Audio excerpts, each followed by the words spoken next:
All right, June 26th, special meeting, executive session. Good afternoon. It is Wednesday, June 26th, 2024, and I will open this special council meeting.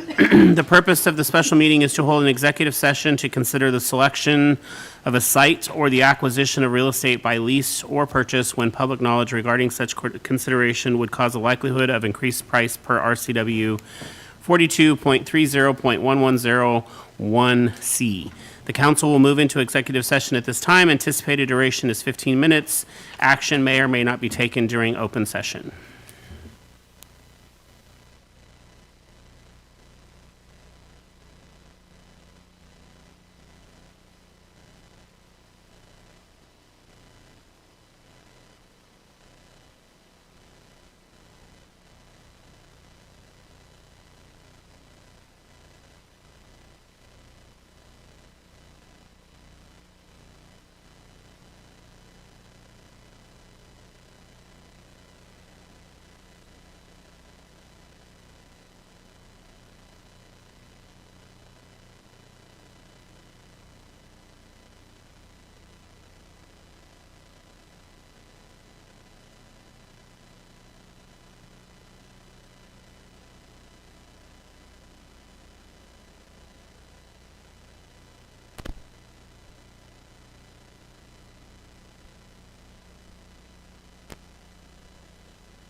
The City Council has announced that they will extend the executive session for an additional 10 minutes until 2:10 p.m. Thank you.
The City Council has announced that they will extend the executive session for an additional 3 minutes to 2:13 p.m. Thank you.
All right, good afternoon. As it is 2:13 now, I will call this City Council workshop of June 26, 2024 to order.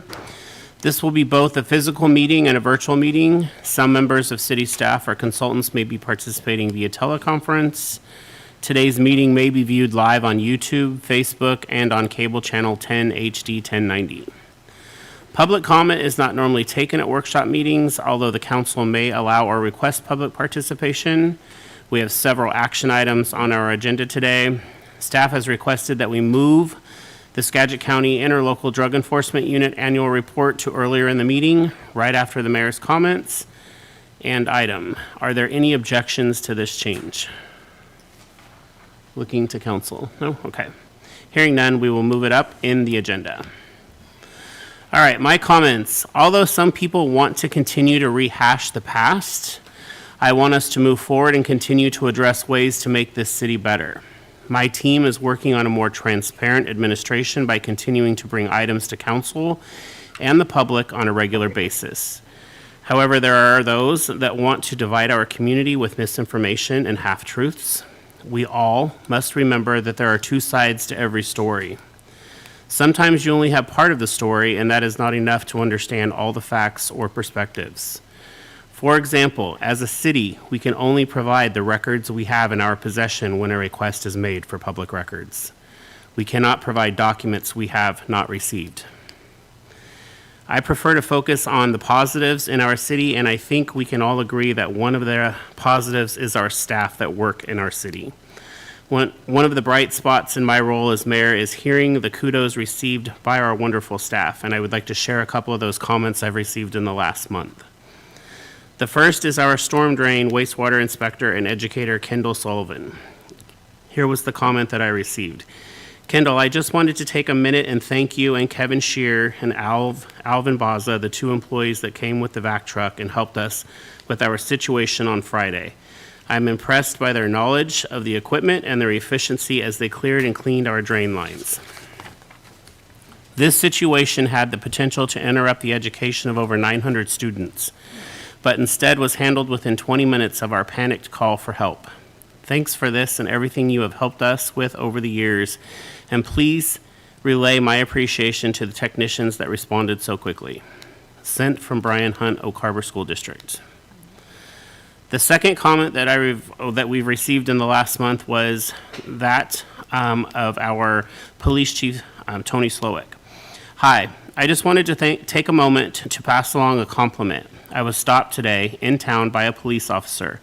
I think his name was Rafferty. He had a kind of a short beard, incredibly courteous, friendly, wonderful person. Actually made being pulled over by a police officer a wonderful experience. He was just the nicest guy. I wish I had gotten his name. My wife says she thinks his name was Rafferty, but I just wanted to pass this along. I know a lot of people will take the time when they are angry or feel they have something to complain about. I try to do the opposite and kind of catch people doing something right, and he was just a very fine officer, and I wanted to compliment you on him. If you can go through your crew and ask, hey, who stopped this guy? I was the guy with the expired registration and the lumber hanging out of the back of his vehicle. But again, just a very fine officer, and I wanted to thank you. I would also like to take this opportunity to thank Chief Tony Slowick for his more than 25 years of service to the United States Coast Guard and the Coast Guard Reserves, for which he also has been honored with the Chief Warrant Officer Michael J. Novosel Award in 2015. That national award, presented annually by the Reserve Officers Association, recognizes the most outstanding Chief Warrant Officer encompassing all branches of the U.S. military service. Chief Slowick celebrated his retirement from the Coast Guard this last weekend, and we join in thanking him for his years of dedicated service. Thanks, Chief.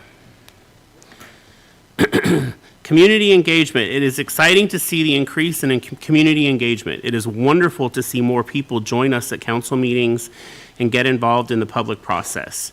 We all ran for office to represent our community and appreciate it when you come to tell us how you feel about a particular item on our agenda. With this in mind, I want to review the upcoming public hearing schedule for proposed ordinance number 1999 regarding the sale or transfer of city property. On July 9th, we will hear from both the Gary Oaks Society and the Park Commission. The Parks Commission will share their perspective as the advisory board to the City Council. At that July 9th meeting, we will also continue the public hearing for the proposed ordinance. No action will be taken, and public hearing will be continued to the August 13th council meeting. At our July 24th council workshop, staff will provide follow-up information on the proposed ordinance and respond to council questions and discussion. Then, on August 13th, we will continue the public hearing and take public comment at the council meeting. Other future topics. I would also like to seek council's feedback on how to address future topics that the community is interested in hearing more about in the coming weeks. For example, we have added discussions to future meetings and workshops for the marina. Would the council prefer to have the marina and related topics of this sort as part of our regular workshop discussion, with an understanding that the topic may take an hour or more to discuss? Or would you prefer that we create a special meeting for council to review this topic? Another option would be to convert this and other topics to a public forum where staff will present. The community can share their thoughts with council, and we can include informational resources. At this time, I would like to turn to council to discuss how you want to see items like these move forward. Yes, Mayor Pro Tem. Thank you, Mayor. Would we be expected to take action if we were to have a big informational meeting and have the public there and do all that? Would we be expected to take action or deal with the whole issue at that meeting, or would the actual action item be on a future agenda? No, I believe it is our expectation that if we were to have a meeting in an open format like that, it would be you getting information and then working through that probably one additional time at workshop, and then having that item as an agenda item at council for you to take action on. What we're trying to alleviate is council meetings having so many back and forths with questions and questioning staff and people feeling like they're put on the spot. So as we're working through these issues in a more efficient manner and gathering the facts during workshop like this, and then when council meetings are really just a ceremonial process where you're going through and taking a vote. Okay. Yeah, I think it makes sense for especially really big, complex issues that people are interested in. It makes sense for us and the public to all be getting the same information at the same time, and then we'll have an opportunity to discuss amongst ourselves, and then an opportunity to take public comment. I realize that's an extra meeting, but I think that's a good idea. Okay, I support it. okay. Yes, Councilmember Stuckey. I have no strong opinion if we just have a longer meeting or if we have a special meeting. My only concern is, of course, I imagine those would be in the afternoon. So the idea that the public can come is not totally realistic because it's hard for people that work to make it here. So regardless of how it's done, I don't have a strong preference either way. I would like to see a recap after the meeting, like the day after, through, having Maggie maybe do something that hits the highlights of bullet points so it's easy for the public to go over. Yeah. No, I think that's a very valid point. And then with that recap, if there are additional comments or data that's collected, then those, again, like I said, we would have another follow-up workshop before we brought this forward as an action item. So I think that there would still be an opportunity for that to work through that process. But we're working through it in a way that we're not sitting here until 10:30 or 11 o'clock at night in a council meeting. Yeah, so that was the thought. Yes, Councilmember Arms. One of the things that I was talking to the city administrator about is we are having more and more stuff. We just have a lot, and our meetings are long. Why aren't we having a workshop, specific items, council meeting next, another workshop, and council meeting? Because we're actually getting to the point where we need more. We're making, we'll put this in extra. I think we are actually at the point where we need to think about putting more workshops, 2 workshops, 2 council meetings, to kind of clear up some of the backlog that we're having. Just an idea. I think we're on similar pages. That's the direction we're going. It just, to say that we're going to always have 2 workshops every month, I'm not sure we're there yet. I mean, I think we're going in that direction. Yeah. But we're definitely adding more workshops to your point. Well, Yes. I think we really are there, because if you look at what we're downloading, what we're spending an inordinate amount of hours talking to the city administrator, maybe talking to some other people, we have a lot, and we have a lot to go through. And I think it's imperative that we're going to have to make some sacrifices in order to get it done. That's all. Great. I am not disagreeing. Councilmember Hoffmeyer, you got anything? Councilmember Marshall? No? Okay. All right, so along these lines, I'm going to move on to item A on the agenda, and it's a consideration for you all to change start times of council meetings and workshops.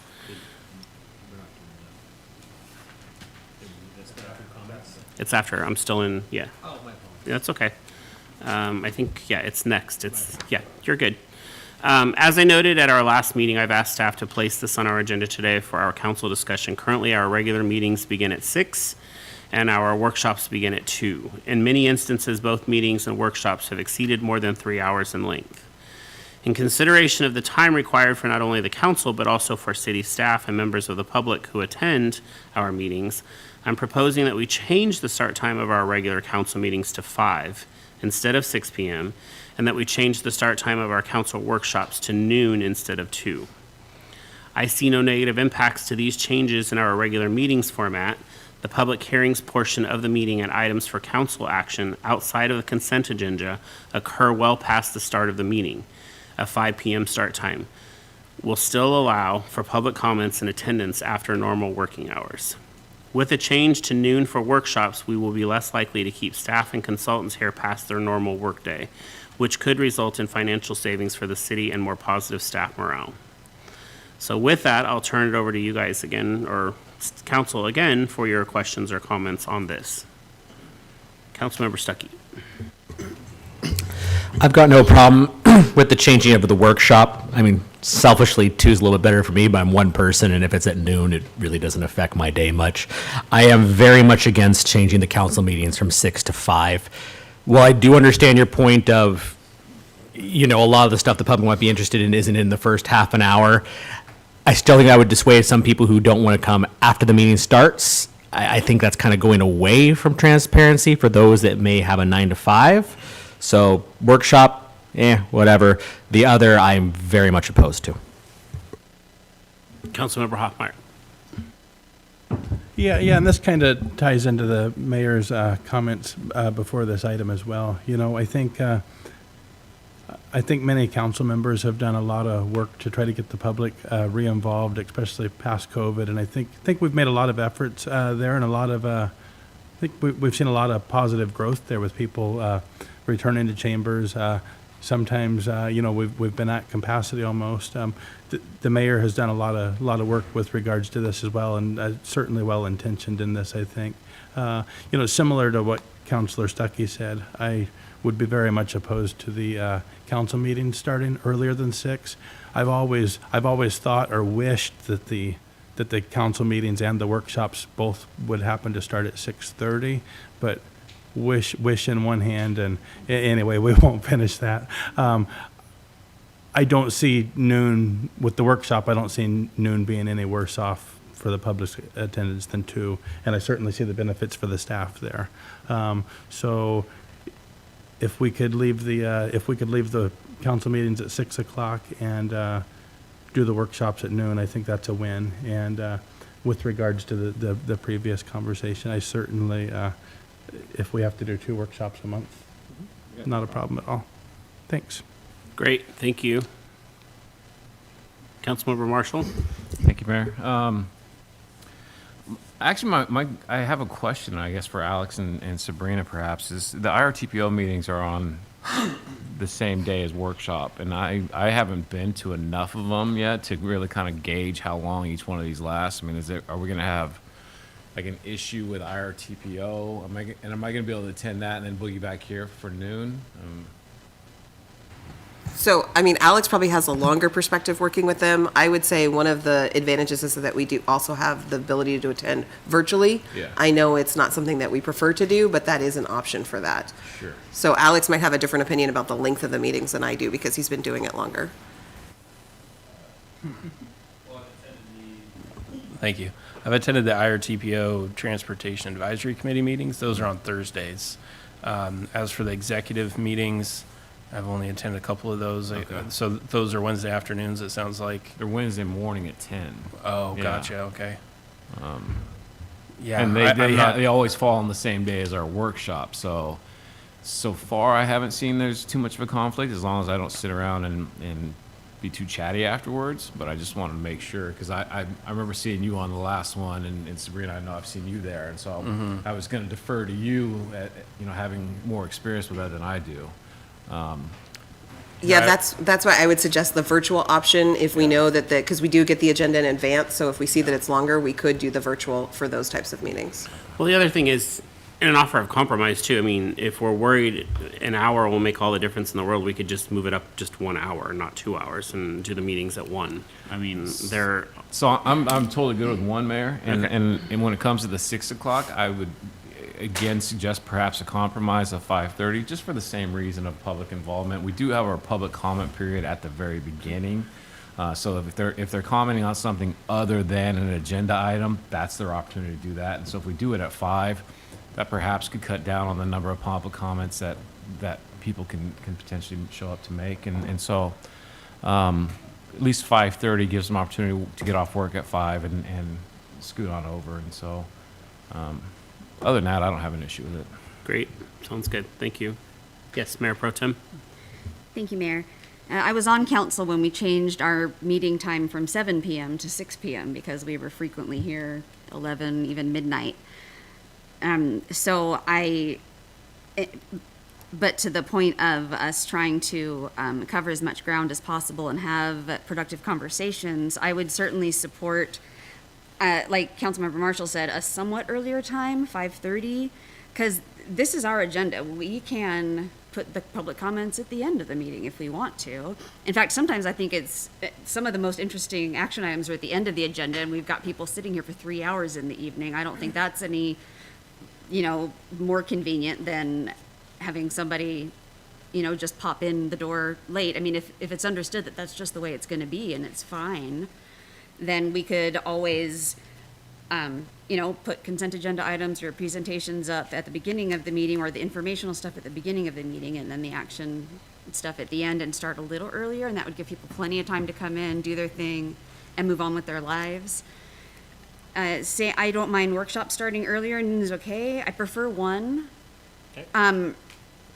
Just for the concern, and Brian, I can't believe you didn't snag this already. I don't want to eat into staff's lunch hour. You missed it, buddy. You missed it.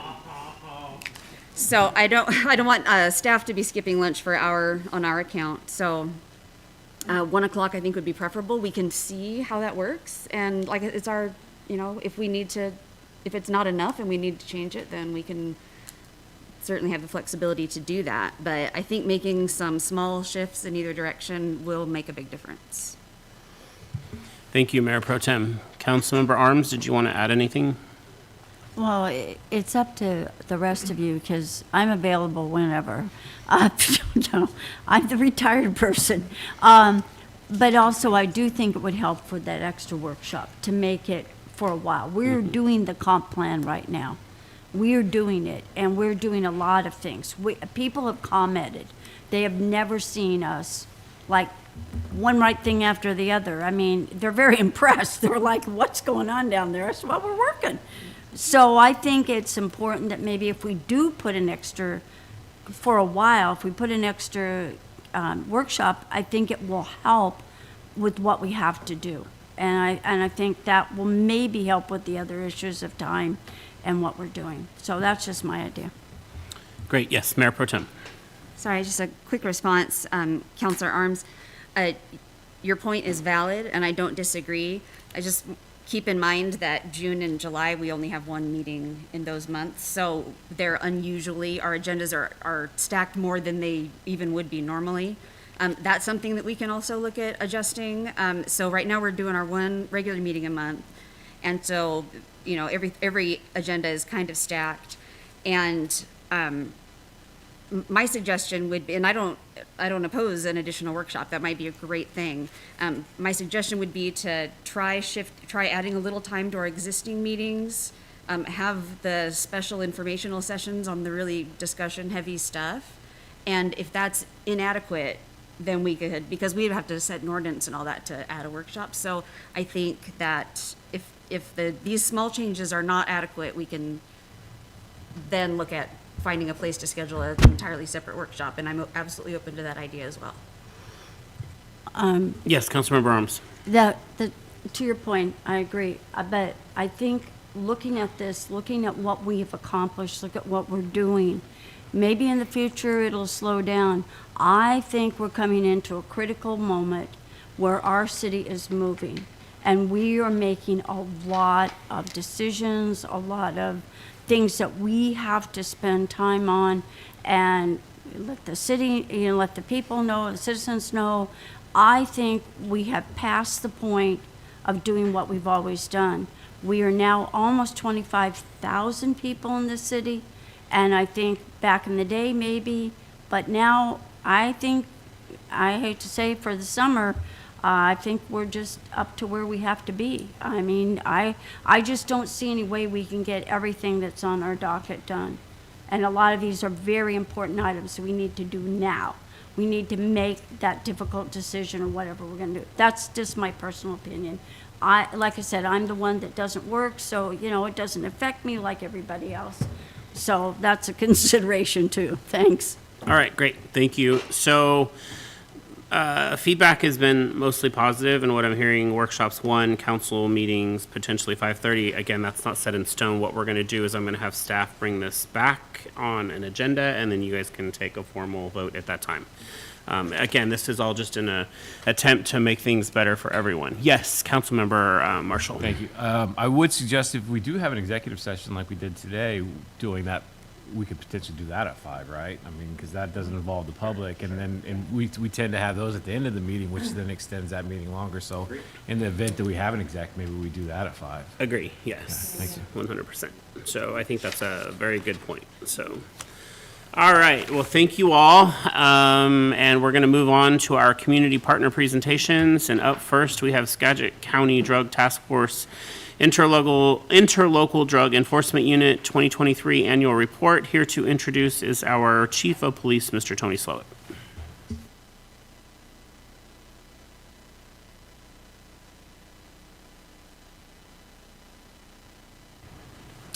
Hello, Mayor, City Council. I am Chief Slowick, happy to introduce Chief Tobin Meyer.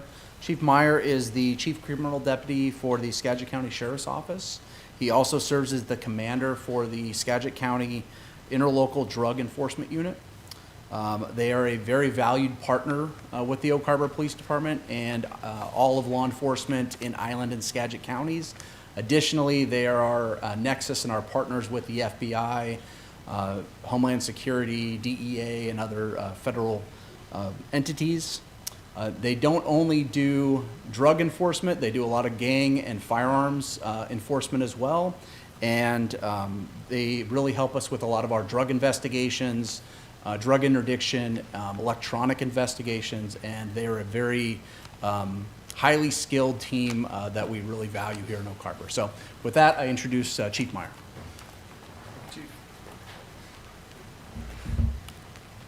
I think I'll sit if that's okay for.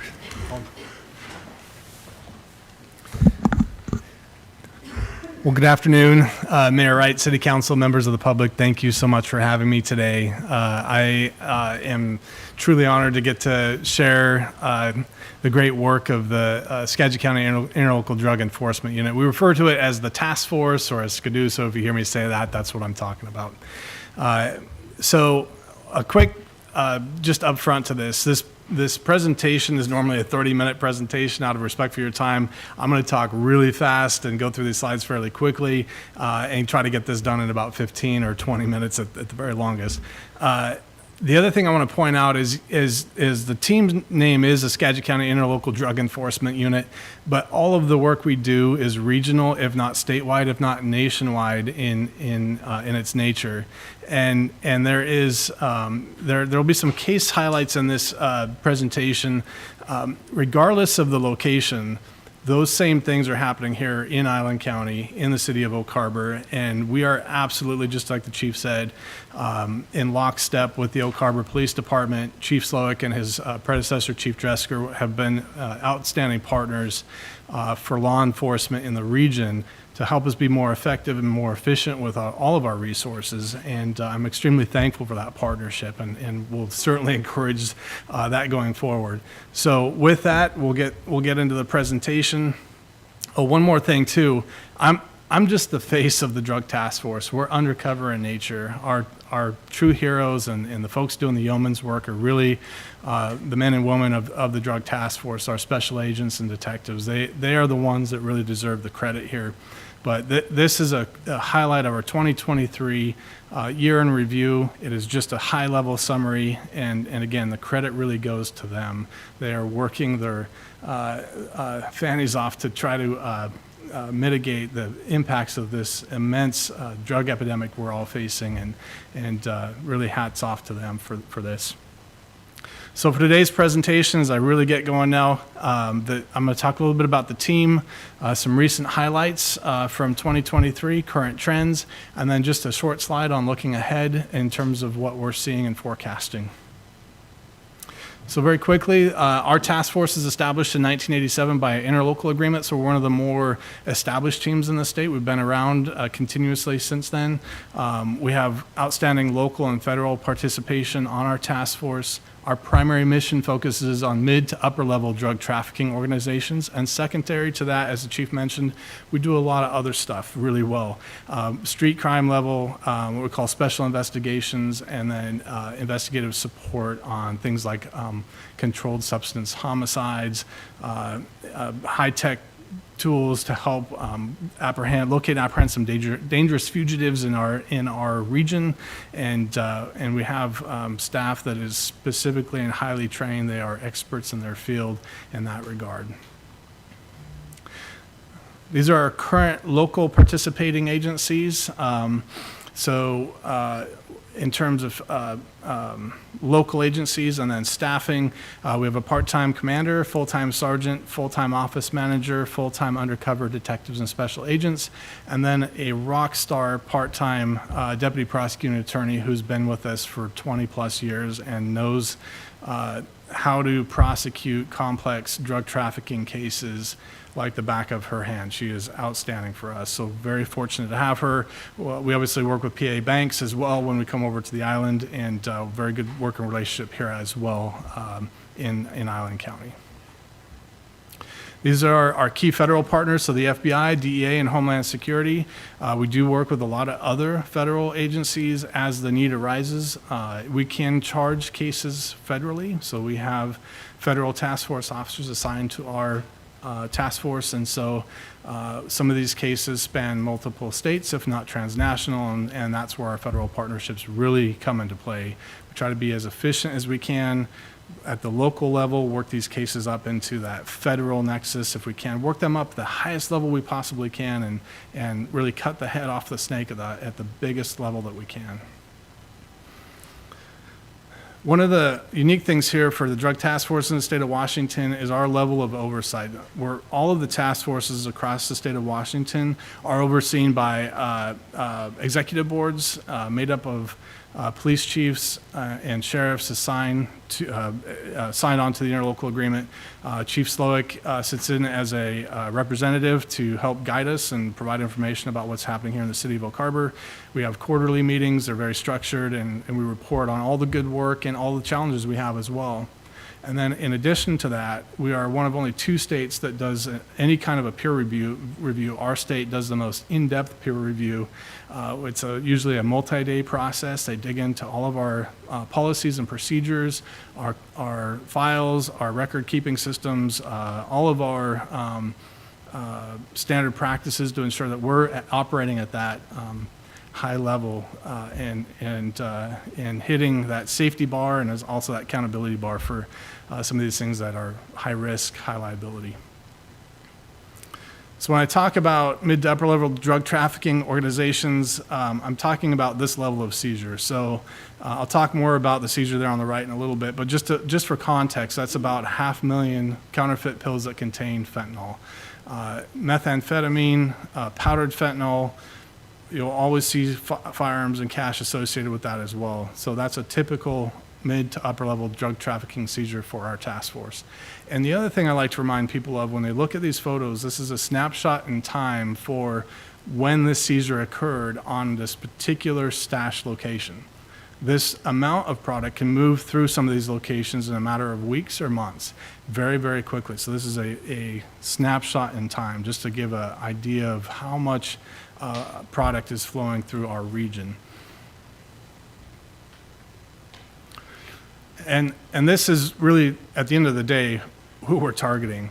The Sinaloa cartel is responsible for the vast majority, if not nearly 100% of the drugs flowing into our region currently, especially along the I-5 corridor and the west coast of the United States and the Puget Sound region.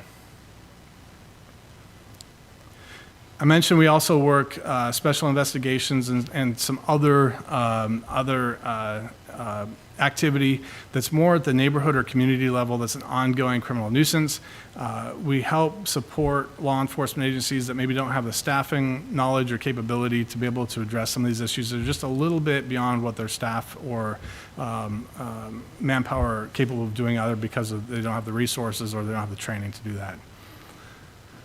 So just one example of that, in 2023, we assisted the Sedro-Woolley Police Department with a motel in their jurisdiction that was generating around 300 or over almost 400 calls in a matter of 3 years, calls for service in that short a time. And then the first 6 months had generated about 84 calls for service. Those calls range from anywhere from prostitution to drug overdoses to drug dealing out of the motel. And this came out of multiple rooms. So our team was able to come in, assist the Cedar Woolley Police Department, conduct undercover operations, including drug buys, on multiple rooms in short succession at that motel. At that point, we were able to apply for a search warrant, go in, execute those search warrants, made multiple arrests out of that on individuals we knew were distributing drugs out in the community, including fentanyl-laced counterfeit pills containing fentanyl.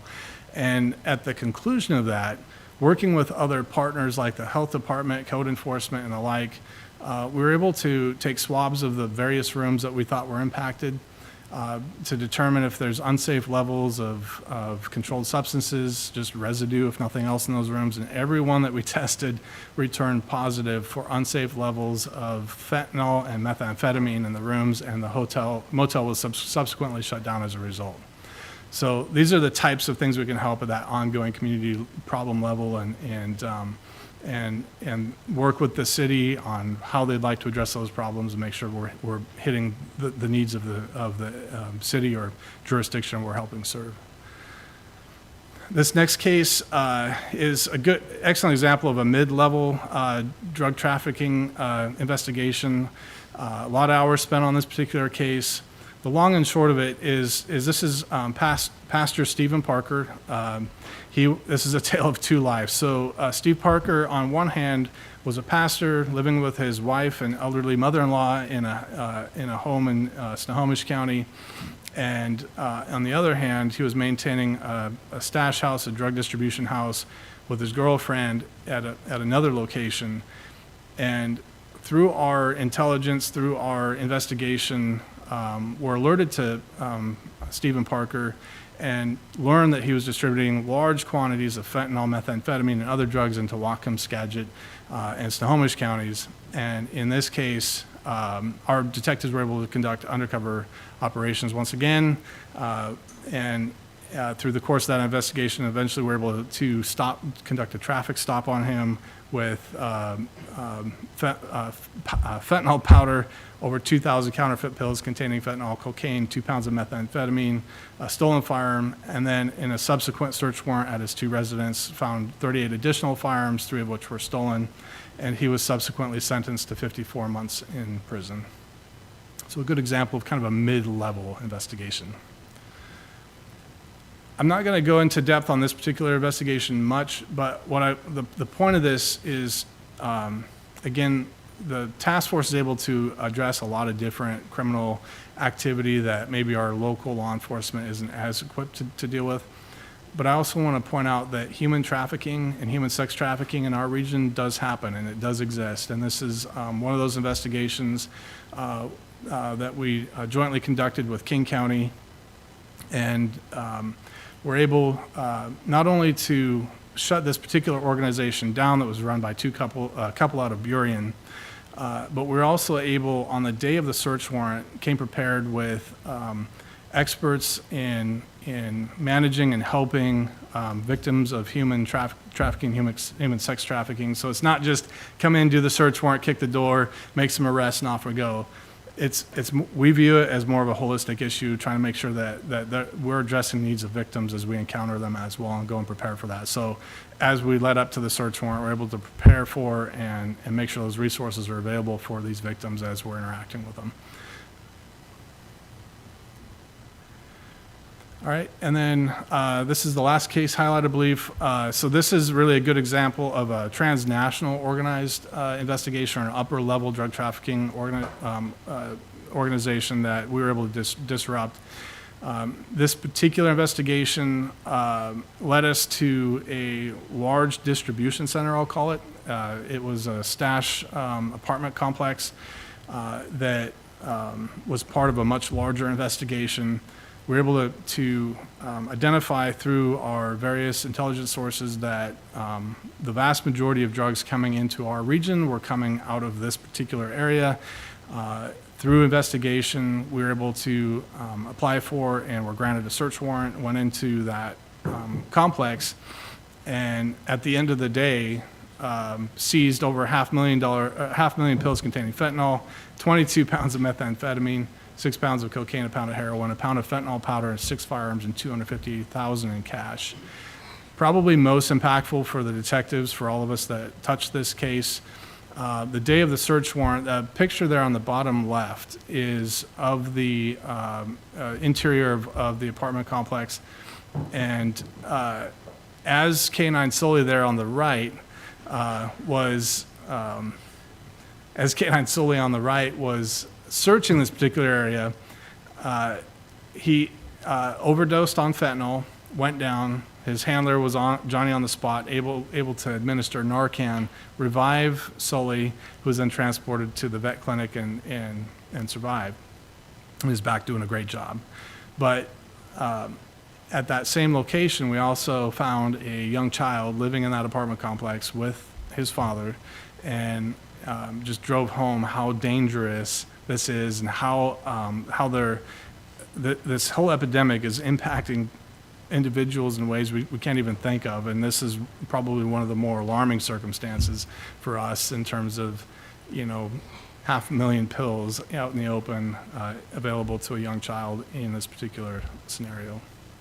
We obviously work with CPS, turn a child over to them, and work through those issues through CPS. So if I had to put a theme on our 2023 year, it really goes hand in hand with what I just talked about in terms of Chief Slowick and our partnership with Oak Harbor. It goes back to building effective partnerships, and very, very proud of our task force. 2022, we were awarded Task Force of the Year by one of our partner agencies. 2023, that continued, that recognition continued, but because of our partnership building. So we were awarded by Homeland Security Partner of the Year Award for the Seattle office by Special Agent in Charge Robert Hammer. He covers an area that includes all of the western United States, Alaska, state of Washington, Idaho, Hawaii, Oregon. And out of that whole area, our task force was awarded Partner of the Year. So we're very proud of that. We were awarded that because of our alignment with the mission of disrupting and dismantling these mid to upper level drug trafficking organizations that are just delivering vast quantities of drugs into our community. So really proud of that and very thankful for that partnership with them. And they bring a lot of tools, assets, and resources to the table for us so that we can be as effective and efficient as we can with the small task force that we have, having this massive impact on our region. So really proud of that. And then second to that, we also became a HIDTA task force. Becoming a HIDTA task force has become a fairly high bar. It's not an easy bar to hit. It's like going from the minor leagues to the major leagues. And after a lot of partnership building, trust building, a lot of meetings, and demonstrating the good work that our task force does, HIDTA agreed to take us on in late 2023 as the newest HIDTA drug task force serving the state of Washington, and once again, very proud of that. And that'll bring a lot of resources. It'll bring money, training, tools to help us be more effective as a task force, and that's proven true in these last few months. So really into the meat and potatoes of this. So just a quick look at our stats for 2023. We're already tracking, again, you'll see we're tracking higher than we were last year. But for now, the team conducted 61 investigations, made charged 18 individuals, both state and or federally, seized over 500 pounds of drugs and 74 firearms. And for our little task force, that is a lot of good work. I am very proud of that. The investigations we conduct are not 1 or 2 day investigations. These are multi-month, if not multi-year investigations. So this is a lot of work by our team, and very proud of them. I'll talk about our seizures here in just a minute, but out of our fentanyl pill seizures, by DEA lab results, we diverted over 550,000 potentially lethal doses of fentanyl off the streets for 2023. Street prices, in addition to our seizures, is a good metric to determine what the saturation looks like. And our street prices here along the Puget Sound region remain at about $1 a pill, fluctuate a little bit between $1 and $1.50. We can buy them what we call wholesale or in bulk at about 50 cents a pill. Other parts of the U.S. Are seeing prices in the $10 to $20 range. Some areas seeing as much as $100 a pill. So we are saturated here in the Puget Sound. There's no doubt about it. Maybe some good news. I think USA Today reported last week or the week before that nationwide overdoses are down for the first time. We are not seeing that here, at least in Skagit County. We're not seeing that, and I think generally in the state we're not seeing that yet. East Coast has been ahead of us in this fentanyl epidemic for a while, and that might be a trend heading our way. Some may attribute that to Sinaloa's statement that they will take care of anybody in their cartel who is distributing fentanyl. I take that with a grain of salt, but it's been reported in the Wall Street Journal and others that Sinaloa is trying to at least publicly dissuade the distribution of fentanyl. Again, take that with a grain of salt. All the task forces here in the state of Washington are kind of holding our breath on xylazine and other synthetic adulterants that are added to fentanyl. For those who don't know, xylazine is a large animal tranquilizer or horse tranquilizer, and it is extremely potent, has some horrible side effects, and it's effectively a death sentence if you get addicted to this. And probably the worst part of this is that there is no counteragent to it. So where an overdose on fentanyl reacts to naloxone, there is no antidote to a xylazine overdose. And there are other synthetics that are coming to the market, and we're certainly getting concerned with that. But we're waiting with bated breath to see how that goes. So far, it's not taking hold in our region, and we're very thankful for that. But we have seen it in the drug supply, so it's something to be aware of. I'm almost done here, real close. The task force seizures, probably most concerning to us is powder. Fentanyl powder has become the latest trend in terms of what we're seeing on the streets. So maybe less pills, but a lot more powder. That's the green bar. If you can see that, the light green bar. It doesn't appear in 2021. We start to see it in 22, and an exponential increase in 23. Methamphetamine is that dark blue bar on the left, the tall one. It is still dominant in our drug market. We see it all the time. And then cocaine is also noted there in the blue. It's just kind of, it's stayed consistent for the last 3 years and hasn't fluctuated much. Our pill seizures are on the right. In 2021, we seized approximately 330,000 pills. 22, around 550,000. And then in 23, we seized over 800,000 counterfeit pills containing fentanyl. So that trend continues. We keep hearing, at least at the national level, to expect a decrease in pill production. We are not seeing that here yet in our area, but that's our hope. Fingers crossed, and we'll stay on top of that. So last slide, just a couple little tidbits here. Our task force has historically been funded by the Department of Commerce through the Edward Byrne DOJ JAG grant program run by State Commerce. All of the task forces in the state have relied on that funding for about the last 20 years. An abrupt change was made last year, and no task forces are funded through that funding source this year. So through legislative action, support of city councils and mayors, the governor's office agreed to provide a temporary stopgap measure for all the task forces to try to find alternative funding, and so that funding has come through for us for 1 year only, and so we may be looking for legislative support moving into the next legislative session just to help us keep all of our good task forces funded and doing the good work that they're doing. And then, like all law enforcement in the state of Washington, we're impacted by staffing the same as everybody else.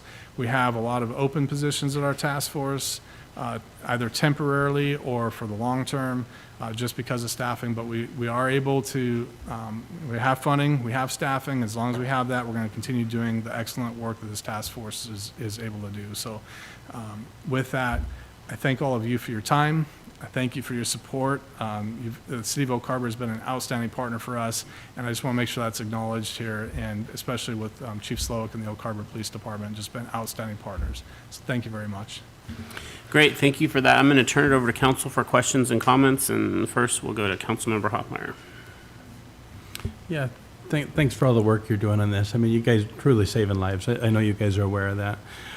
Gosh, I think it was back in the 80s. I think maybe it was a Dare commercial where you had the frying pan and the egg. Yeah.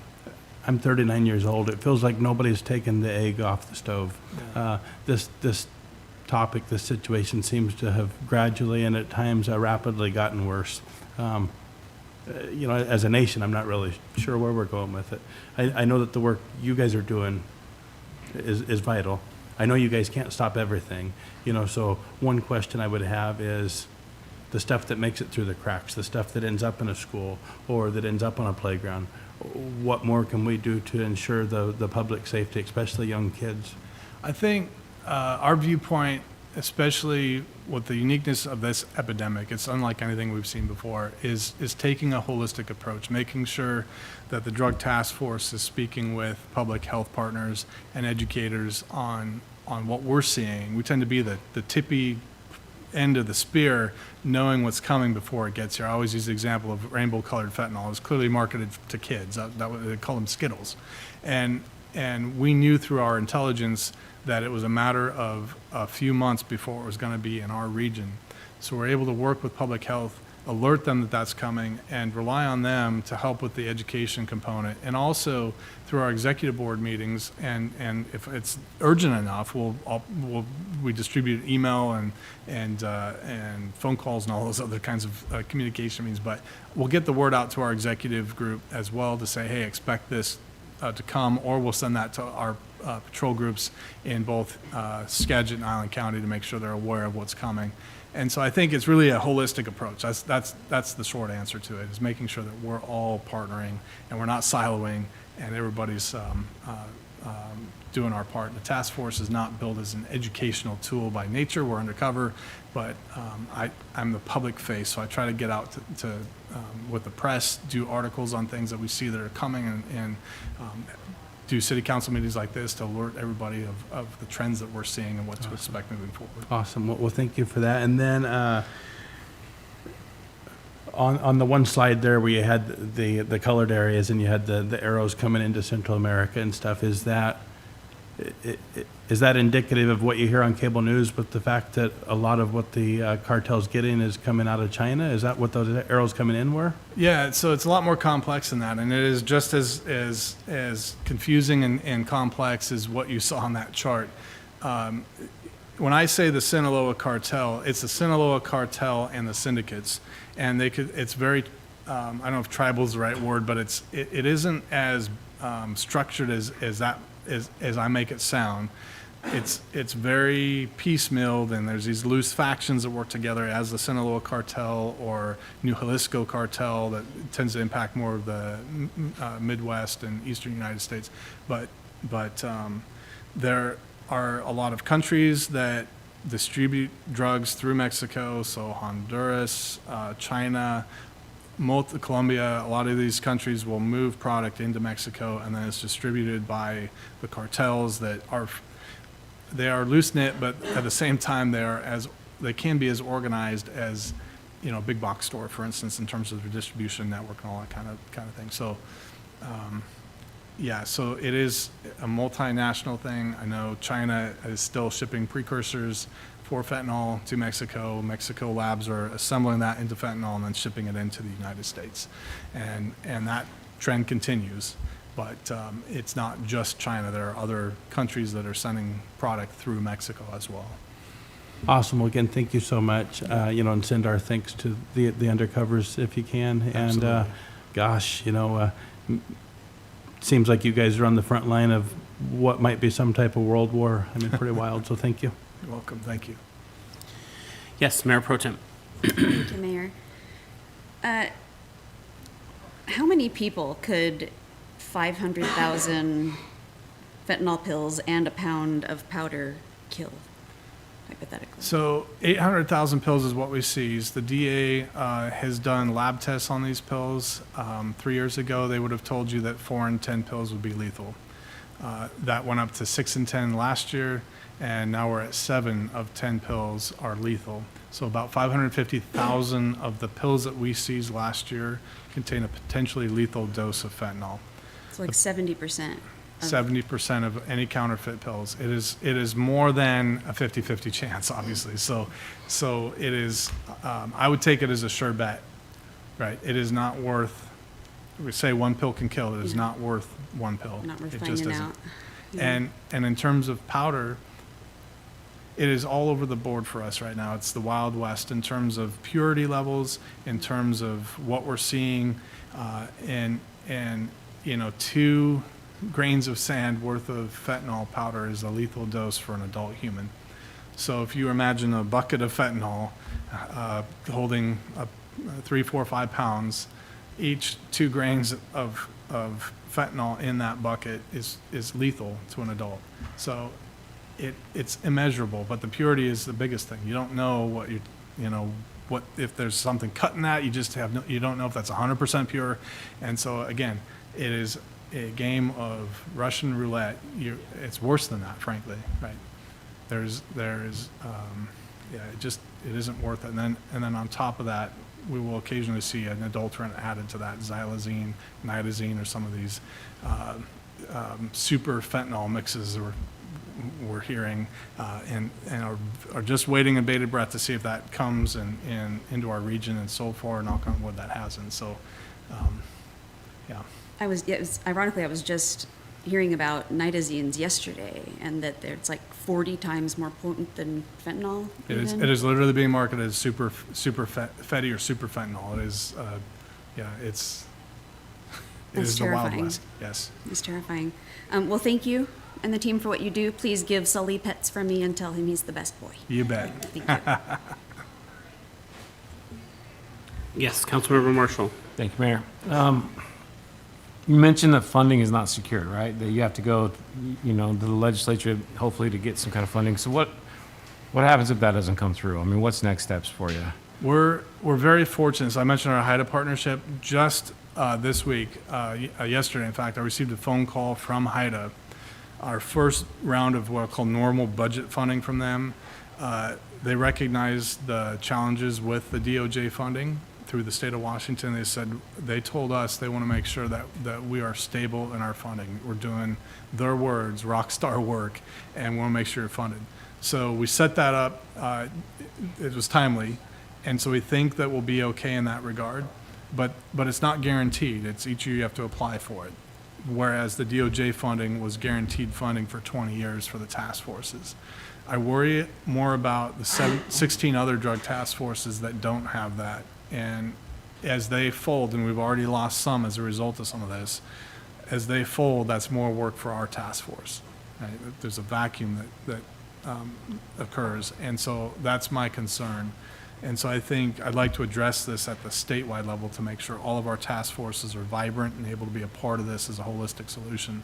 And so for me, I'm going to continue to fight hard with our allies, make sure we've got good legislative support to ensure that the state plays some part in funding these task forces that are having a statewide impact on every investigation we conduct, multi-county, if not throughout the entire state. So I think support from city councils, mayors, wherever we can find it, we'd be happy to take it. And we're working with some of our association groups to help craft what that language might look like moving forward, including WASPIC and the WASNI, our Narcotics Investigators Association, to try to drive that forward. Okay. No, I appreciate that. I mean, obviously, the numbers bear out that you guys are doing amazing work and making our communities much safer as a result. And I can't speak for council, obviously, but as an individual, I will do everything I can to help advocate for that as well. And so, please let us know, keep us informed. Appreciate the presentation and the good work. Thank you. Thank you. Anyone else? Well, again, thank you for your presentation. Whatever I can do to help support your efforts, you've got my support. So, Thank you, Mayor. right. Thanks, City Council. All right, next item on the agenda is Parks and Recreation Urban Forestry Plan Request for Proposals. And here to introduce is our Parks and Recreation Director, Brian Smith.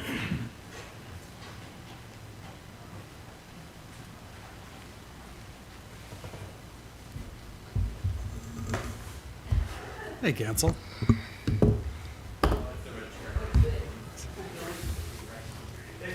All right, I apologize that you get a much closer look at me. That's unfortunate for you. Yeah, we're just trying to address the room setup with the room that we have, giving you that more relaxed feel and also fitting all the staff. So we're kind of playing around with it because the owl had some speaker issues, so. Yeah, we've talked about doing some stuff with that height, so yeah, we're working on it. I can either confirm or deny that allegation. All right, so we are here to talk about the Urban Forestry Management Plan. There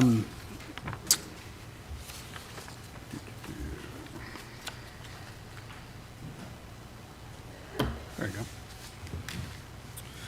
All right, so just a quick little background. So the city of Oak Harbor was recently awarded a grant funding through the Inflation Reduction Act via the United States Department of Agriculture, Forest Service. And the grant funding specifically addresses citywide needs regarding urban forest management planning, tree canopy retention, resiliency and advancement, vegetation analysis, access to green spaces, emphasizing disadvantaged communities, citizen volunteer programming, promotion of green careers. So this program from the Inflation Reduction Act, which added $1 billion for U.S. Forest Service programs, really, like I mentioned there, focuses on equitable access to green spaces in cities. So the project that we applied for through this grant hits on 4 main areas within all those criteria that they're trying to cover. And it really is urban forestry management planning, maintenance, monitoring and planting of trees, preparation for severe storms and improving resilient conditions, and workforce development, training, and green careers. So the Parks and Recreation Department received this grant for $1.68 million. It covers over a 5-year period, evenly distributed out at $320,000 a year, with an additional $75,000 in year 1 in 2024 for the Urban Forestry Management Plan. We did receive a waiver requirement for the matching, requirements for disadvantaged communities, and so those activities start with planning, staffing, arborist supplies, and capital projects. Encompasses the scope of what we will do with that grant. Just to give you a little bit of background around what activities have happened so far. First, let me introduce Bob Bailey, who's our city arborist, with me, and then Brandon Cable, our parks supervisors in the peanut gallery over there.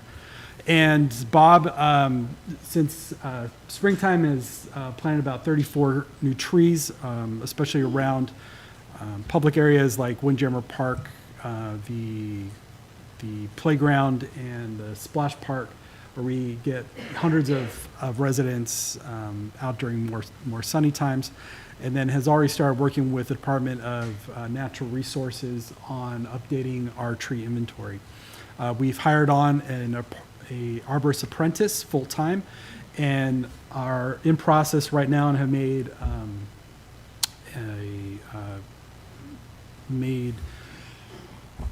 a job offer for 1 intern, 2 interns for both of them. Yeah, so we're getting additional staffing on that will be covered by the grant over the additional 5 years. I will make a note on that we have, when we signed the grant agreement, we had that additional staffing as part of the budget amendment that wasn't included in the Exhibit A, so I believe David will be bringing that back in July or August. Right? In July for that budget amendment. So the forestry management plan, the first part of that is really our roadmap for managing Oak Harbor's urban canopy. And there's kind of two parts to it. One is the implementation of activities over the life of the grant over the next 5 years. And then the second part of that is more of a long-term look. You know, when we're dealing with trees, we're dealing in decades, right? So it really is a 30-year plan that will be a living document to coincide with both development planning as well as our comprehensive plan. It's important that we partner with city leaders in identifying the direction that we want to go and needs of the community as we lay out this plan because of the long-term implications of it, especially around development. So the plan consists of several different aspects within the RFP, and Bob and Brandon and I have been drafting that with scope of work. The first is outreach to community organizations, looking at a tree task force, doing surveys, informational mailers, public engagement, just getting a good feel for feedback from the community, as well as an educational process to the public as well. The second part of that is looking at our city code and assessment and revisions to that, including street tree ordinances. We have in there code assessments looking at acceptable tree plantings, consideration for spacing within the right-of-way of trees, curb and lawn zone widths, minimal acceptable standards, including like soil volume, root control, things like that. As well as a future opportunities map, our stocking level,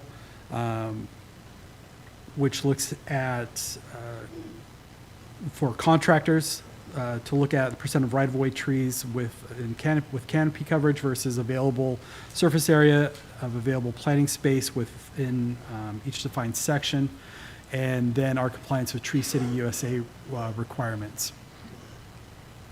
And then it'll also look at implementation for urban forestry resiliency projects that are funded through the grant. The grant is broken out between $75,000 for the plan itself, and then $612,000 for operating and staff. So that's the internal side of it that we'll be covering in our operations, as well as another almost $700,000 for contractor construction services for the projects, and about $300,000 for equipment. It'll address things like improving tree canopy health, addressing diseased or dying trees. We're doing a lot of monitoring from different symptoms that we're starting to see from climate change and things like that. Things like Mediterranean oak borer that's starting to make its way up into Washington from the southwest. Obviously, for Oak Harbor, that is one we're especially concerned about. Improving our irrigation systems, expanding trees into disadvantaged areas, and then the Green Careers Program with the internship and apprenticeship. We'll be working with local universities on helping fill those each year. So the management plan has an implementation through the grant fund for year 1 through 5, and then we have alignment with our comprehensive plan, looking at funding sources, doing more capital planning and assessment management and monitoring through year 15. And then through the 30 year, that looks at more of the development visioning and resiliency, climate action planning, proactive and systematic monitoring and maintenance of trees. So the request for proposal draft is we have rough draft together right now. That is fully funded by the grant.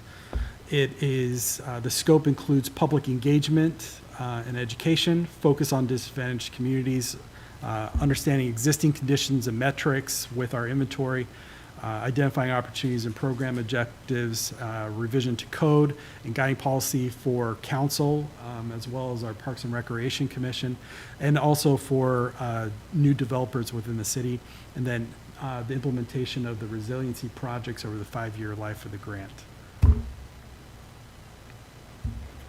So that gives you a pretty high-level overview, and I have Bob here to answer any questions that you have. This is a shot of Bill at the Arbor Day event with the Oak Harbor school kids. We planted 10 trees there at Volunteer Park with the help of the kids there. And, we're working to bring online Freedom Park, that was recently named, which will be our largest, most forested parkland, which will be a great educational opportunity to talk about arborists and green careers with families around the community. Great, thanks, Brian. So before I turn this over to council, just to do a quality control question for Alex and I. You're working with local universities. I certainly hope there are no cougars that we're working with in that group, so. We do You're have a wearing non-dis- cougar colors, so I'm asking. We do have a non-discrimination policy, but there is a weighted grading criteria for candidates that. No, I'm will only, be I'm only kidding, so don't send in the hate mail, it's fine. All right, so. The reason I'm wearing the red. Council questions, comments? Yes, Councilmember Arms. Brian, I'm wondering, can we get some new maps of where all our parks are at? Because we don't have the Freedom map up, the Freedom Park up there. It'd be helpful, I know it's short notice, be helpful if we're going to be having the thing down there where we're kind of meet and greet, and we have that thing for the 4th, 5th, and 6th of July. It'd be nice to have a map so that people could actually see where we're at and what we actually have as far as that. And I do think it's important that we have some kind of ordinance, because people are merrily cutting down their trees. And we, for the first time in 6.5 years that we've lived there, because of all regatta on both sides, taking down all those trees and the habitat, nothing to do with the Navy.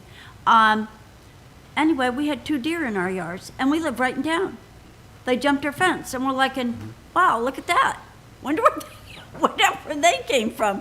So we're starting to, and Midway, I was on Midway, there's deers there. So we're starting to have some of that problem because we're changing their environment. I know, but when we're talking around those areas, we are changing where they're used to being, and now we're finding more. Just something that I've noticed. Yeah, we're working with Craig Taylor from our engineering department to update the parklands map. Also to include trails in that. Councilmember Stuckey. Oh boy. I'm going to go with the unpopular opinion here. A couple questions. This grant, how squishy is it? That is to say, how stringent is the criteria on what it's used for?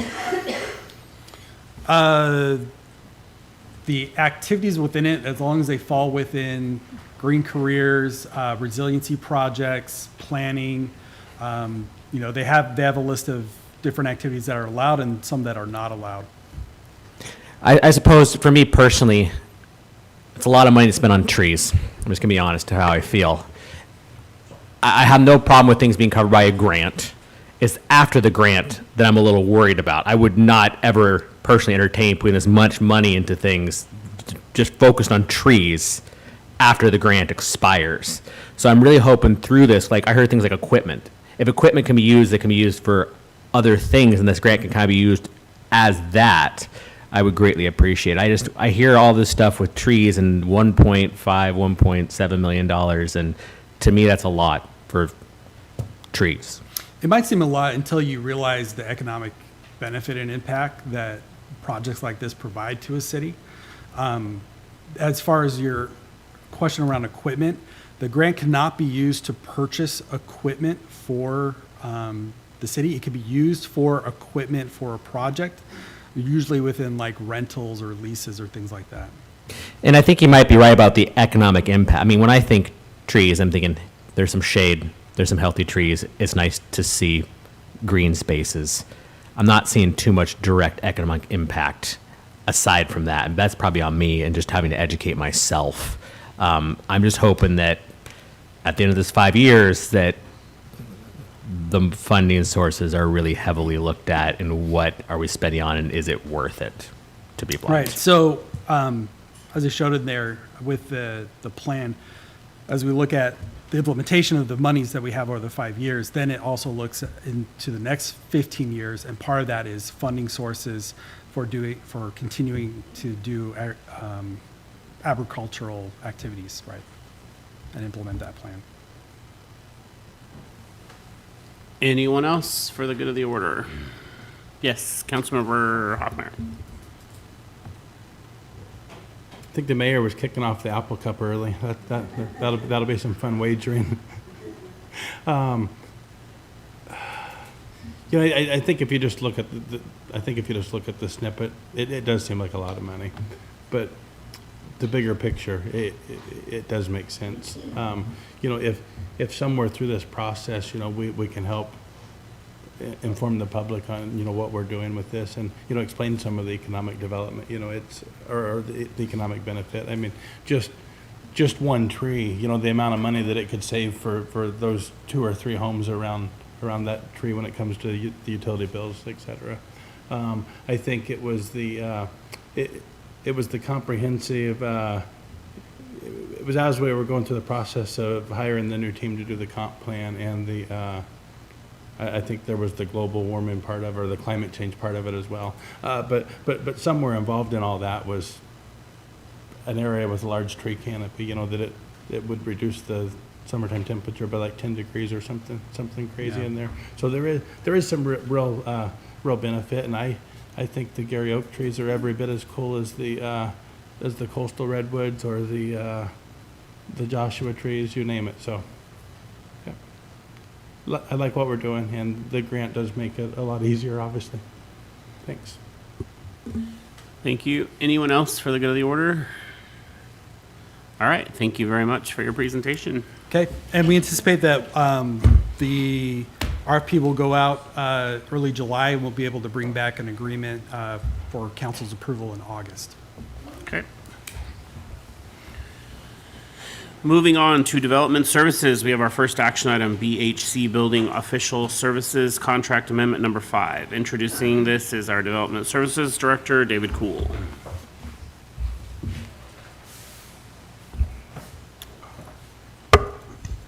Thank you, Mayor and Council.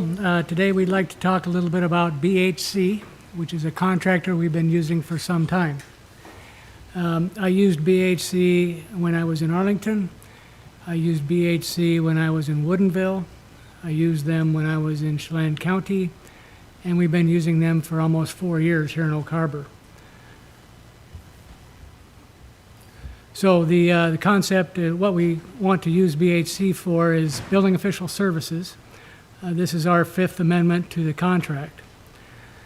The professional services agreement was established on March 2nd, 2021, and this is for plans examining services. This is also for inspections and building official services occasionally when we need that to be done. BHC is a backup plan. It's like an insurance policy that we use. People get sick, they go on vacation, they go in transition and move on to other things, so we sometimes need somebody to come in and back us up. This contract would add $25,000 to the current contract and continue the practice of using the firm for on-call services. So we're able to call them the night before, and then they'll show up the next day. This will evaluate our needs again back on March 1st of 2021 when the contract expires. So this is your recommended motion, and I'm available for any questions you might have. Great, thank you. Council, yes, Councilmember Marshall. Thank you, Mayor. Thank you, David. I'm assuming this is a funded request, right? I mean, there's money in the budget for it. We do have money in the budget, yes. So my only really question that I had is probably just a clerical thing. On amendment number 5, it has the execution date listed as February 21st, 2023. And that's on page 90 of our packet. You know, it looks like we approved the 4th amendment in October of last year, so I just don't know if we need to change that execution date to align with what we're currently doing. We can do that. I'm just curious if Yeah. there was a reason that it was the February, or if it just maybe a typo, or... Must be a typo. All right, Thank you. that's it. Appreciate it. Thank Right you. on. Thank you, Councilmember Marshall. Anyone else? Yes, Councilmember Stuckey. Eagle eye over there. Good. I move to approve the professional services agreement amendment with BHC for building official services. Second. We have a motion as presented by Councilmember Stuckey, seconded by Councilmember Marshall. Is there any further discussion on this before I call for a vote? Hearing none, all in favor, raise your right hand. Passes unanimously. Thank you very much, Mr. Cool. We are going to move on from this to request for proposal for economic development study. And here to introduce that topic would be our economic development coordinator, Steve McCaslin. Steve is here, but I'll be presenting here today. Oh, okay. Thank you. I'm just reading this. So this is the Economic Development Strategy and Action Plan. This is a request for proposal. The last plan we did was back in 2013, and that was quite antiquated from what we would like to do going forward. So the purpose behind this is to find a qualified consultant to come in and develop our economic development strategy and action plan. This initiative would be intended to establish a clear vision and an economic future. It would outline strategic objectives and actionable steps. So by actionable steps, I mean an action plan where you have the strategy and then you come in with an action plan that says development services will do something within 2 years, Public Works will do something within 3 years, and so that we clearly move forward in a logical fashion. We don't want to have a plan that just sits on a shelf, so that's what the action plan would do. This will also strengthen and maintain a more robust economy for us. So a couple things here. The Economic Development Strategy and Action Plan has some unique aspects to it. We have a lot of unique things we have here in town. Very positive features, great place to live, great community, great sense of natural resources, great sense of recreation. And so those are some real strategic advantages we have. We also need to address some critical challenges we have. And one of those, as you all know, is affordable housing. The other thing the study could identify would be improving infrastructure, and that probably would tie back to our SEDS work that we did earlier. We would also enhance education and workforce development opportunities. So we have identified in some survey work we've done that there's just not enough workforce here in town, or workforce that is trained in the right areas. If you talk to developers, they'll let you know that we just don't have enough folks that are trained in construction trades. And so those are opportunities for us to expand that activity. So in our scope of services, we would develop a baseline economic analysis. It would include local demographics, labor and workforce. The real estate market would be looked at. It would also look at local housing market and availability. The industrial sector we take a look at, where we go north side of town here, where we have our industrial properties.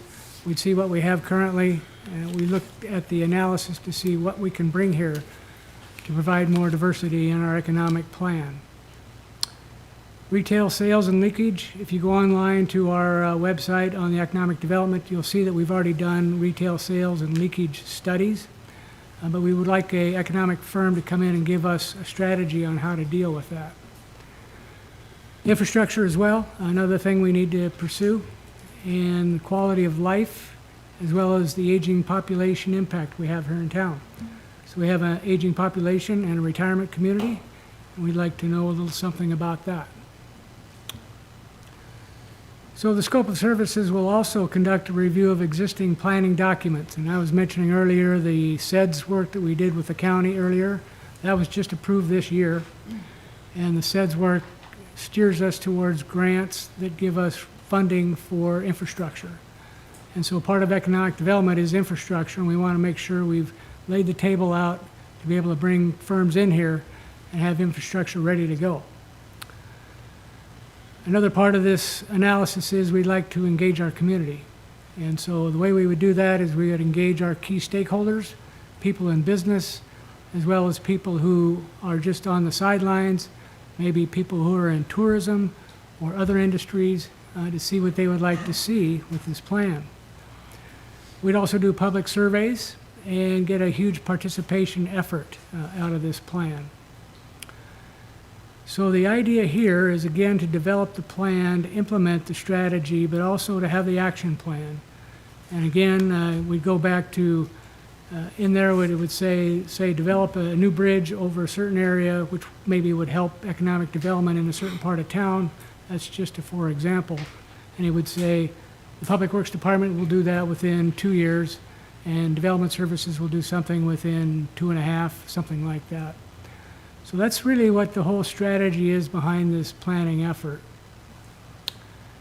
The deliverables we're going to ask for from our contractor will be numerous. We're going to ask for a demographic profile, and we're also going to ask for an economic base analysis. So an economic base study is what you get to analyze what your community currently has, as well as what you can bring in. And it'll give you strategies on how to do that, both from the aspect of supporting existing business that are already here, and strategies to do that, as well as strategies to go outside and find new businesses to come to town. Other things we're going to ask for is from this contractor will be meeting agendas and notes, and we want to see all their information, supporting information, a memorandum that describes all of their public engagement efforts that they did, so that we can have a tracking of that, the public participation plan, and of course, the last but not least, the economic development strategy and action plan will be the last deliverable we'll ask for. The proposed funding for this project would be the sale of Goldie property, road property that we just did, and it's coming back to you, council, real soon with 2 bids that came in. One bid was very good. And so in the actual written language that established the sale of the property, there is information in there that says this goes to economic development. Now, of course, that funding is up to you, council. It's however you want to spend it. But our request is that you use this one-time funding for this particular plan and strategy. Our proposed schedule is to release this on July 10th. It comes back to you on July 9th for final approval. We want to go out the very next day and keep it out for 1 month, and then have firms respond within that first 30 days. We'll take 2 or 3 weeks to look at the proposals and review them and then select someone. And then we'll bring it to you probably early September for a decision.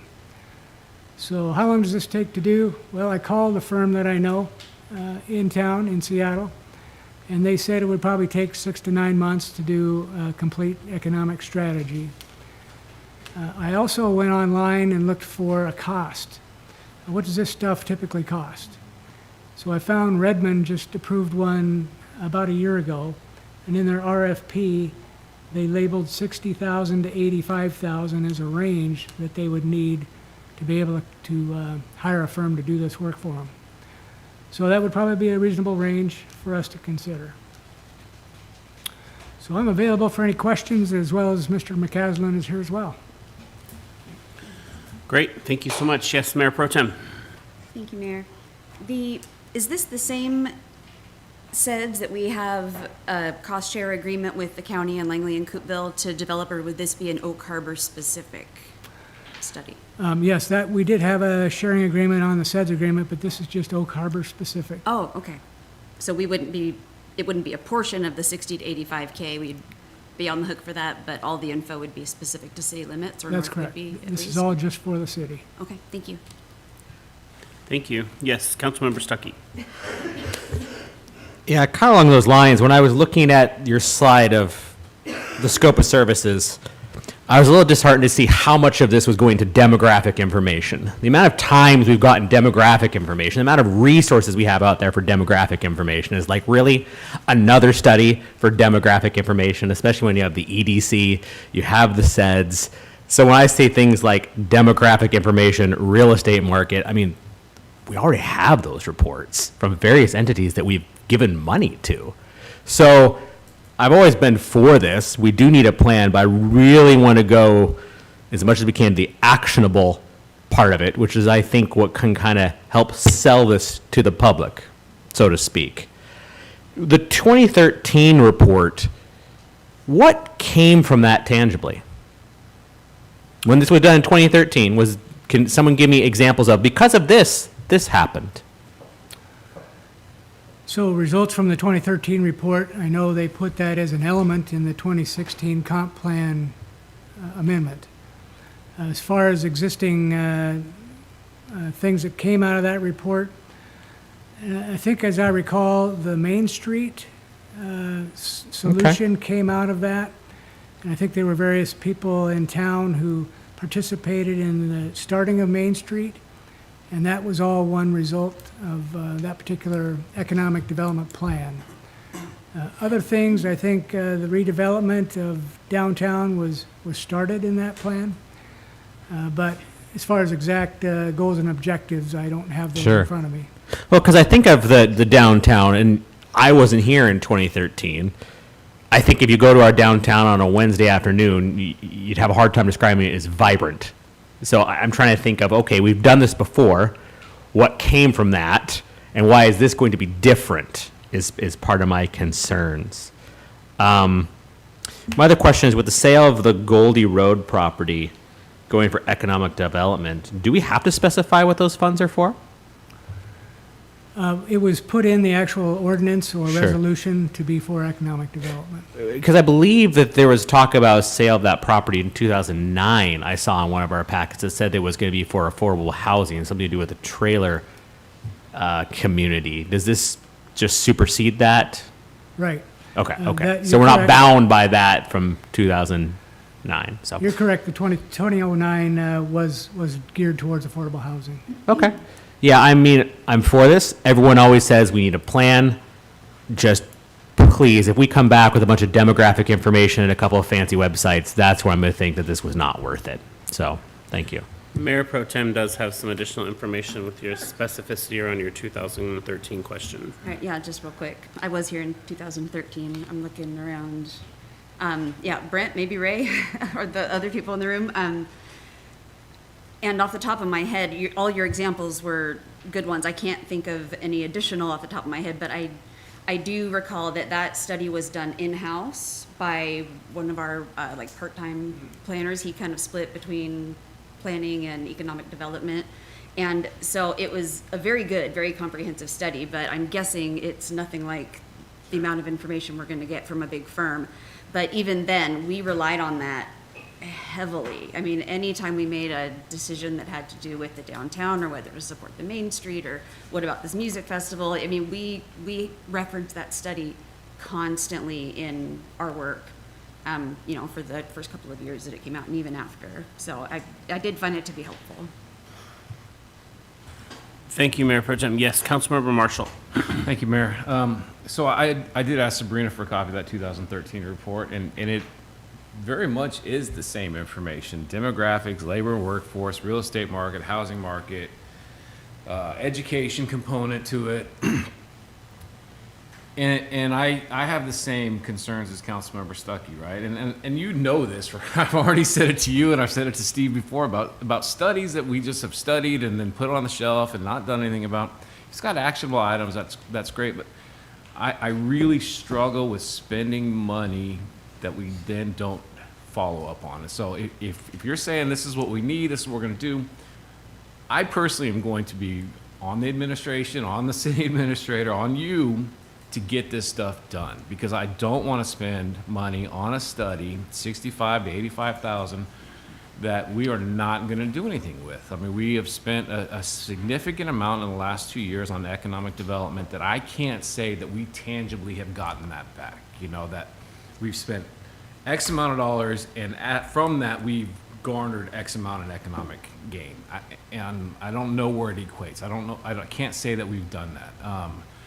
And that's the struggle for me, right? Is spending money and not getting a return off investment. That's simple business. It's anything that we do. And so I too think that a lot of this information that we're asking for could be provided potentially to whoever's doing the study, that we don't have to have them spinning their wheels on that portion of it, that we can say, okay, we're going to give you this, and then you're going to give us a plan based upon the information that we provided, and perhaps we can lower that cost for that study.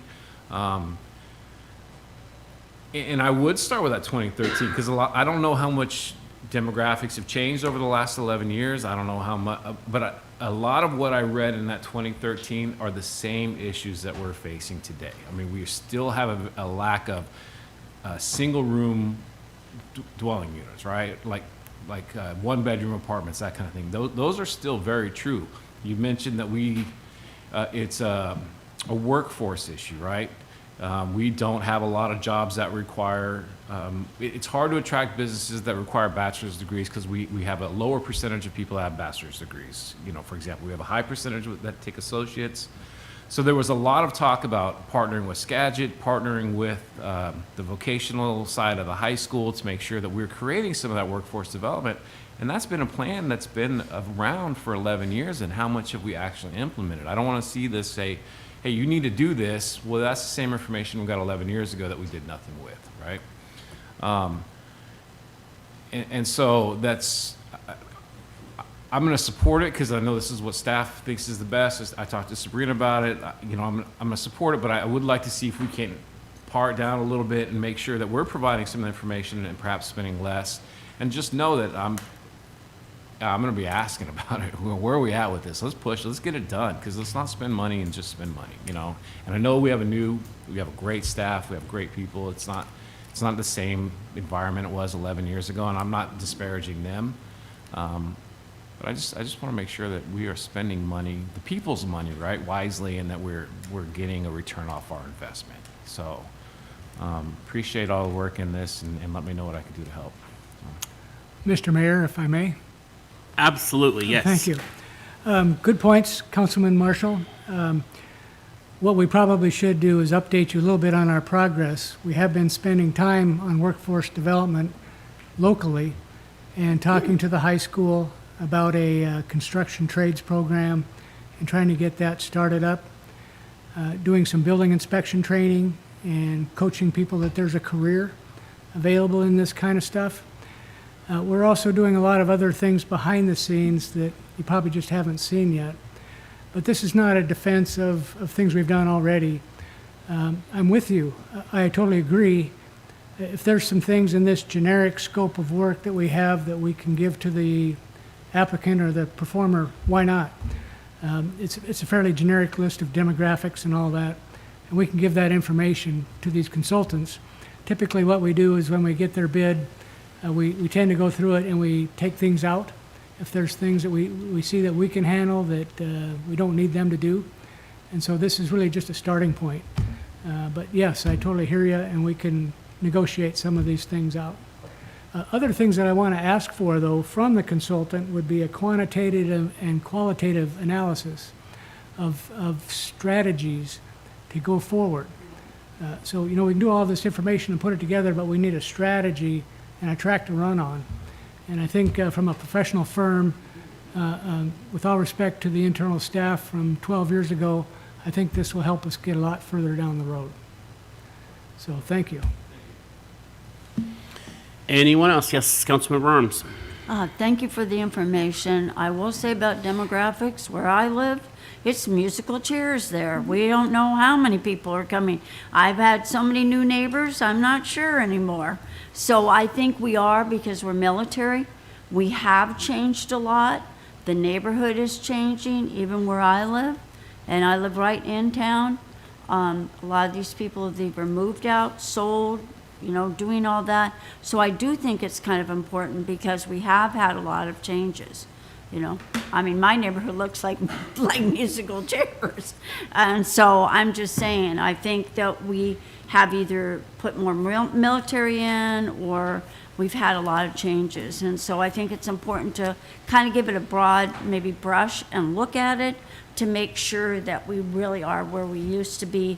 I think we've changed a lot. People have moved in. I've only been here 6.5 years. So we have changed somewhat from what we had before. That's all I would say about that. Thank you. Yes, Councilmember Hoffmeyer. Real quick, thanks for all that.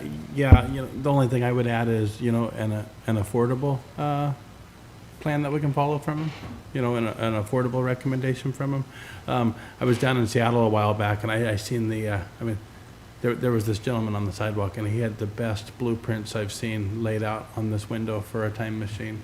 And it's probably not going to happen. So, I mean, some of these plans come in that way of, they're so far-fetched. So something that we could actually institute would be awesome. Thanks. All right. Anything else? All right, well, that will conclude that issue. Thank you very much. We will move on to our next action item, Island County request for release from annexation agreement. And here to introduce the topic will be our senior planner, Ray Lindenberg.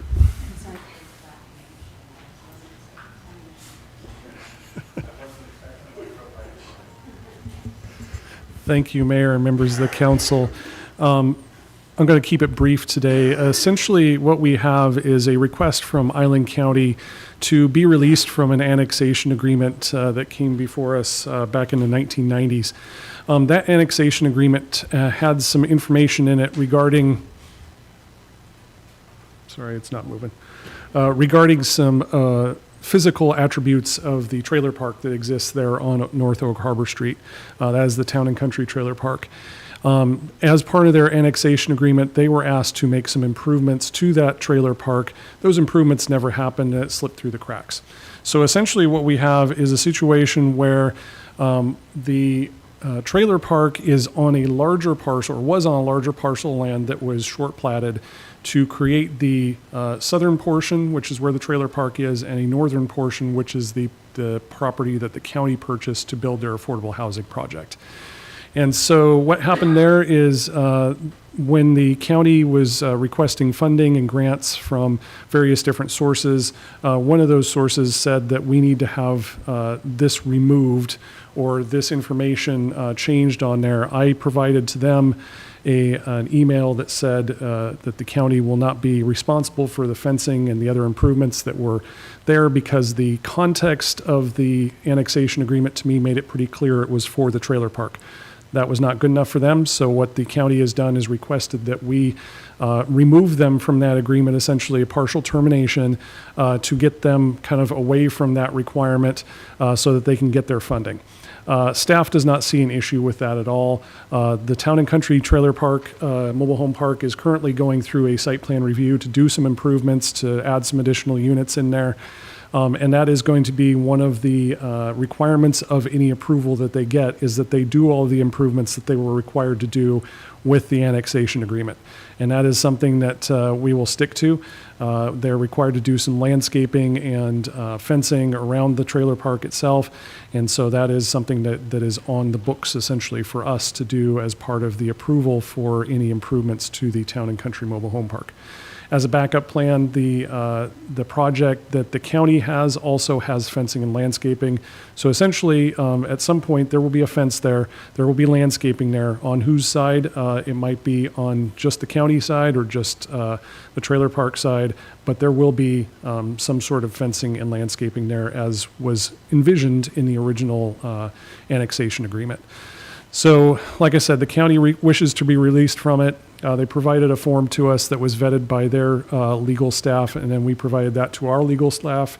They were comfortable with that, and so we're requesting that you all review this information and provide a positive recommendation to the mayor, essentially, to sign that paperwork so that the county can be released from that annexation agreement. And I'm available for any questions you might have. Great. So now I will call upon council for questions or comments on this issue. Yes, Councilmember Marshall. Thank you, Mayor. Just to be clear, the property is annexed, right? So it is Correct. still in city limits. So Yes. this, by removing them from this agreement, we're not saying, okay, well, now you're county land again, which is Nope. still city. Okay. Correct. That's all I had. Thank Yeah. you. Anyone else? All right, so before I call for you all on a motion, did we receive any public comment on this issue, Julie? No, Mayor, we received no comments. Great. Is there anyone here that would like to make comment? I don't see anyone here, so I'm going to take that as a no. So with that, I would entertain a motion then. Councilmember Marshall, yes. I move to authorize the mayor to sign the partial termination of the annexation agreement, allowing the county to record the document and be released from the agreement. Second. All right, we have a motion as presented by Councilmember Marshall, seconded by Councilmember Hoffmeyer. Is there any further discussion before I call for a vote? Does that have to be clear on the location or anything like that, or it doesn't reference the agreement that we're terminating, or doesn't reference the property at all? It just says the agreement, all right, or annexation agreement. I believe that there is a reference to it. I'm scrolling here. It's taking a minute, sorry.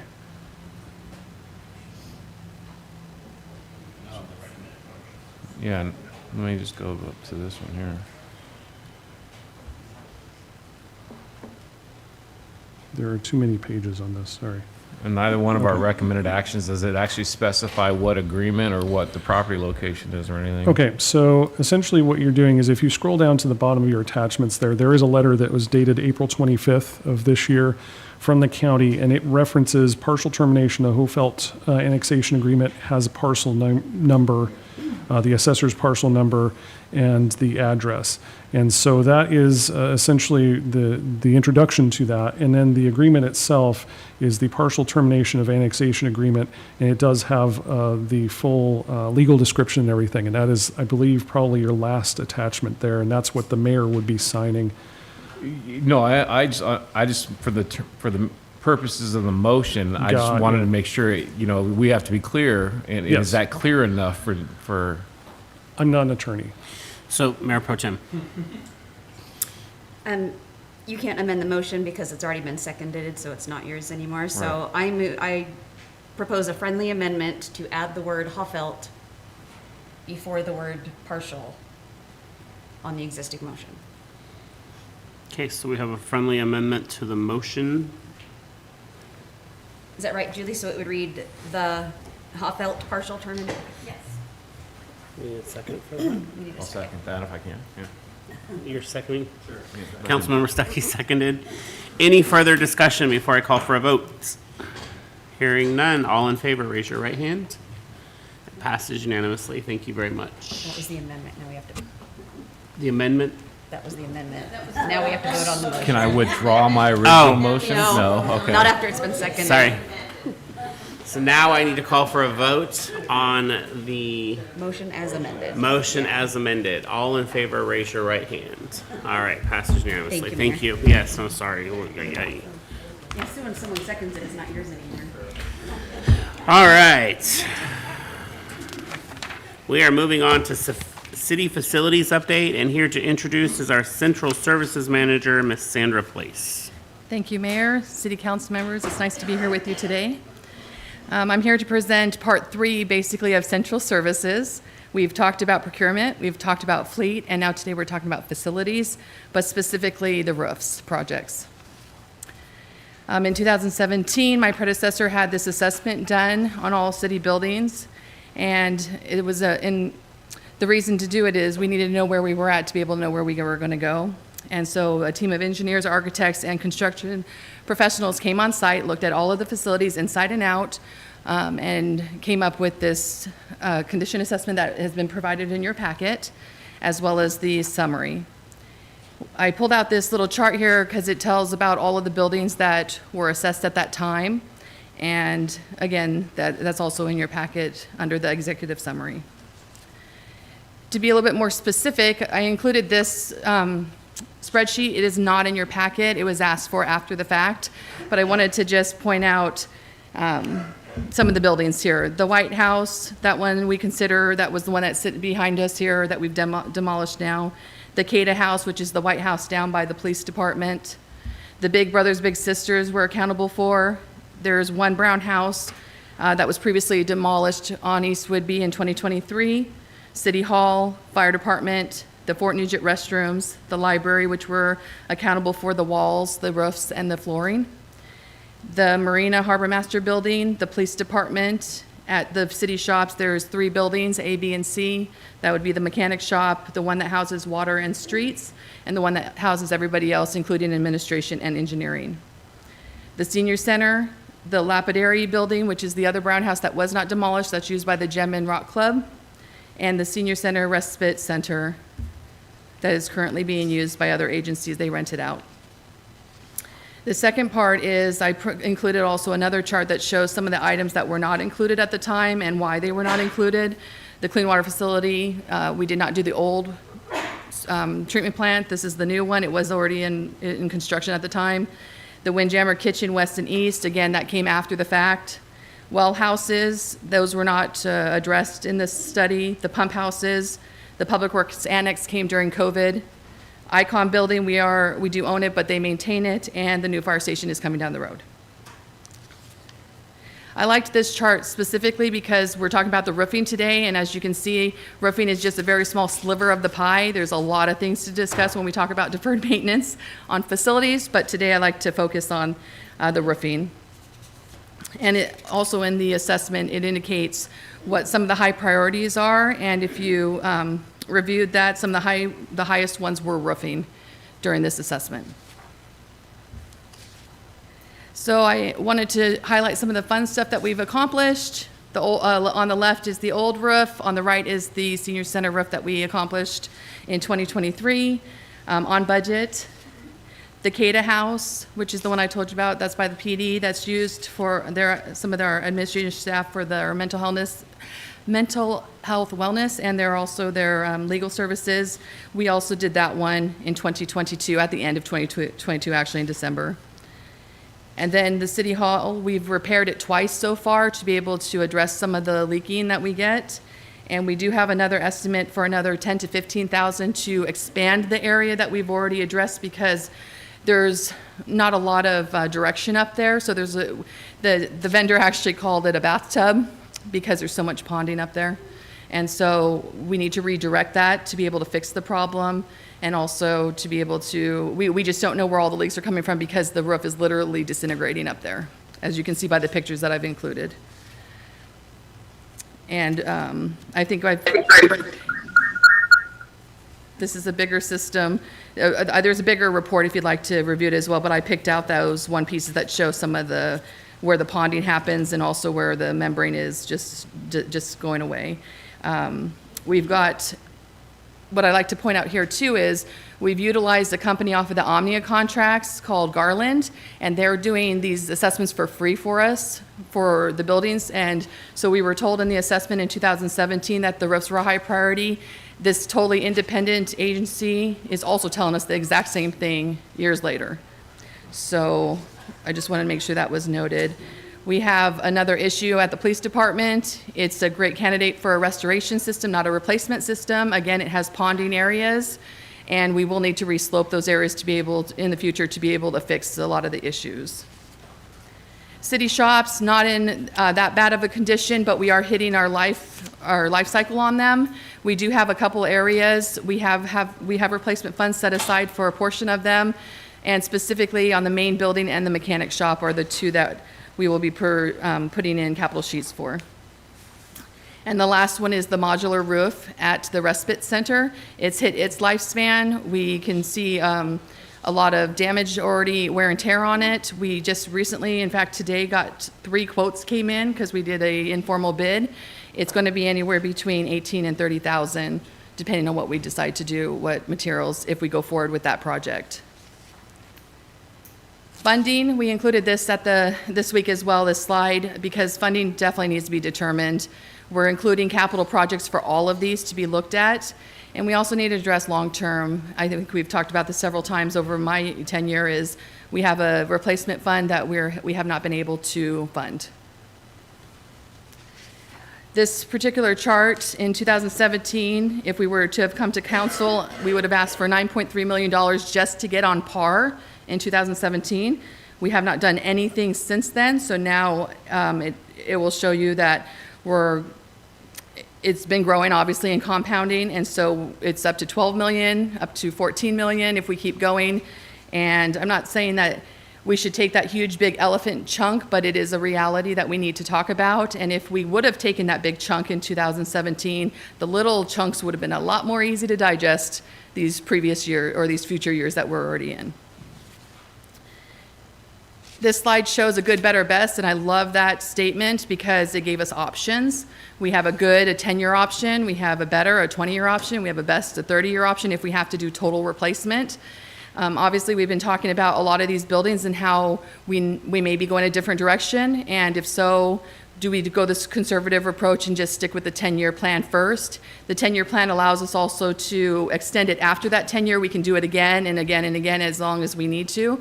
Or do we just go right to replacement if we know that we're having that building long term?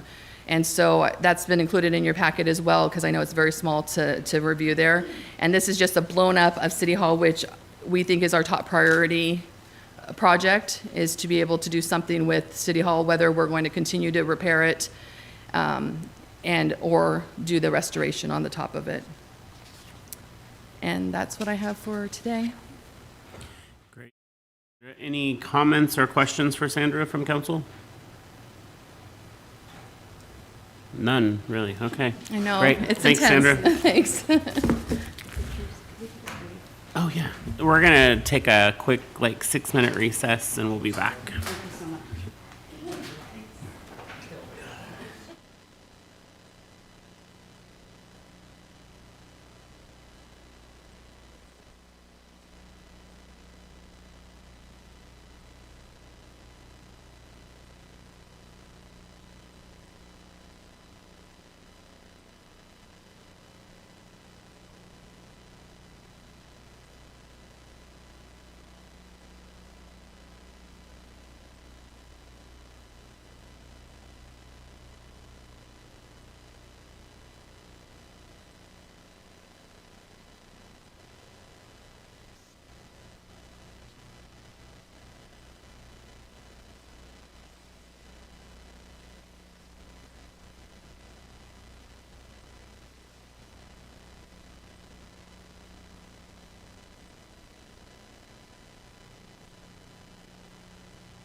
All right, it's 4:10.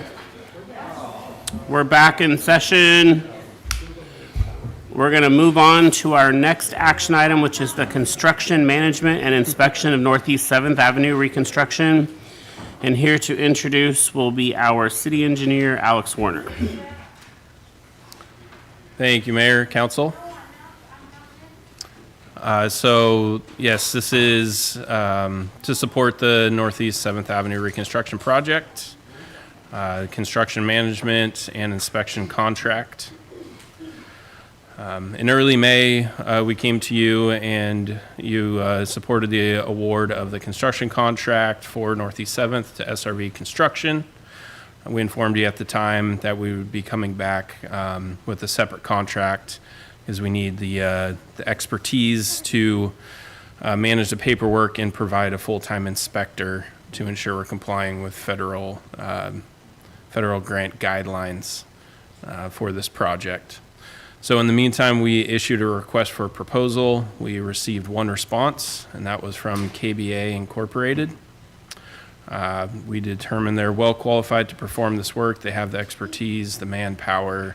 They're based out of their Mount Vernon office. They're local. So we had several negotiations, a few back and forths, and we came to a final cost agreement of $472,429.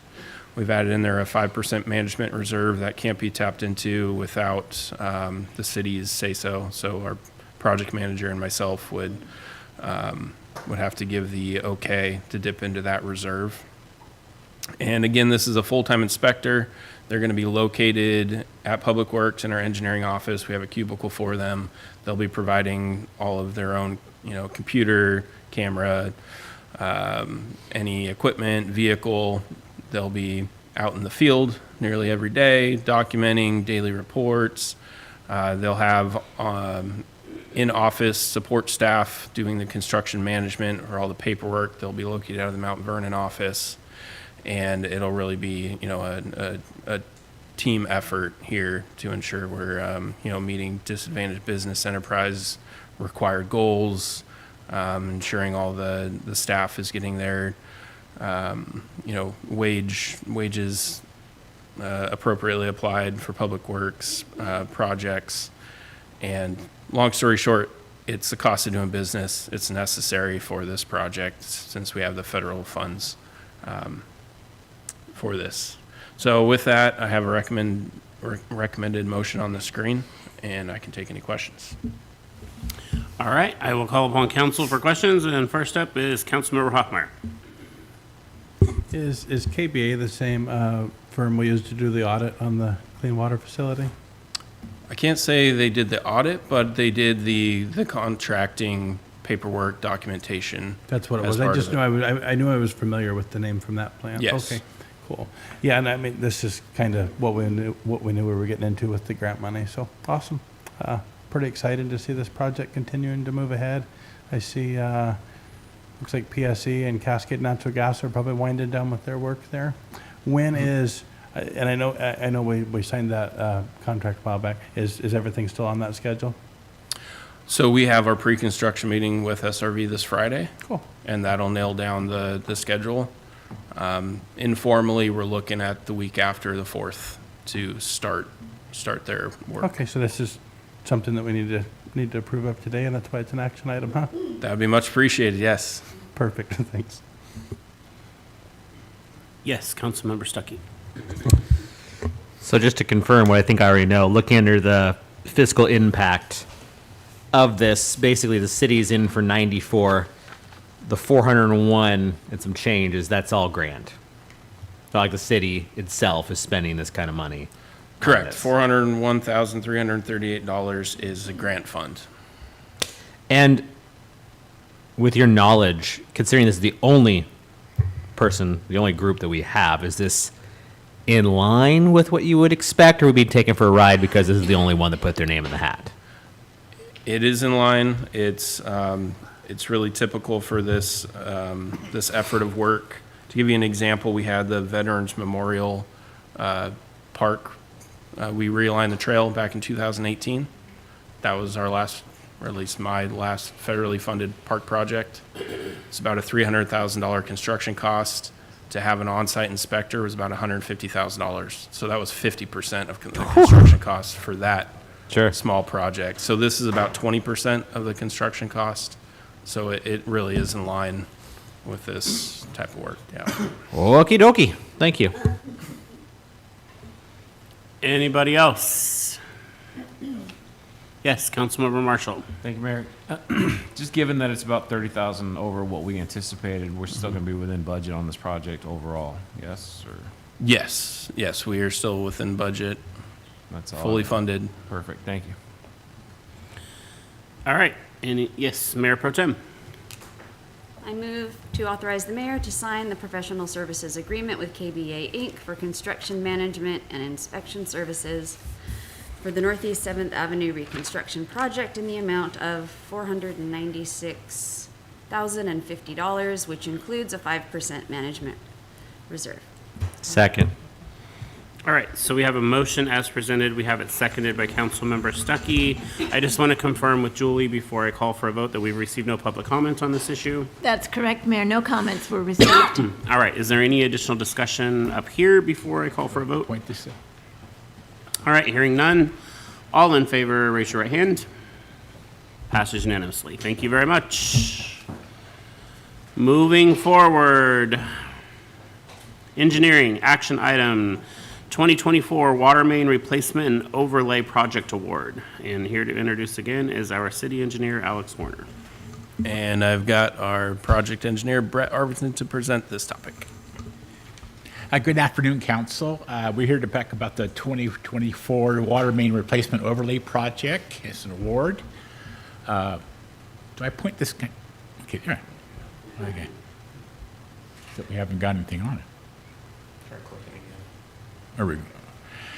Anyway, we intend to replace two sections of leaking water main, steel water main in the city. The first segment is between Regatta Drive, and that's between basically from Olympic View School down to East Whidbey Avenue.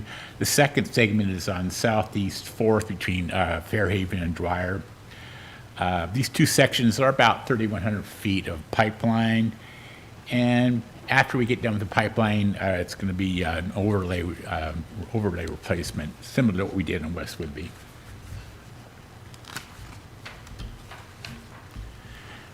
I'm used to reading them on the screen here. Oops, back one.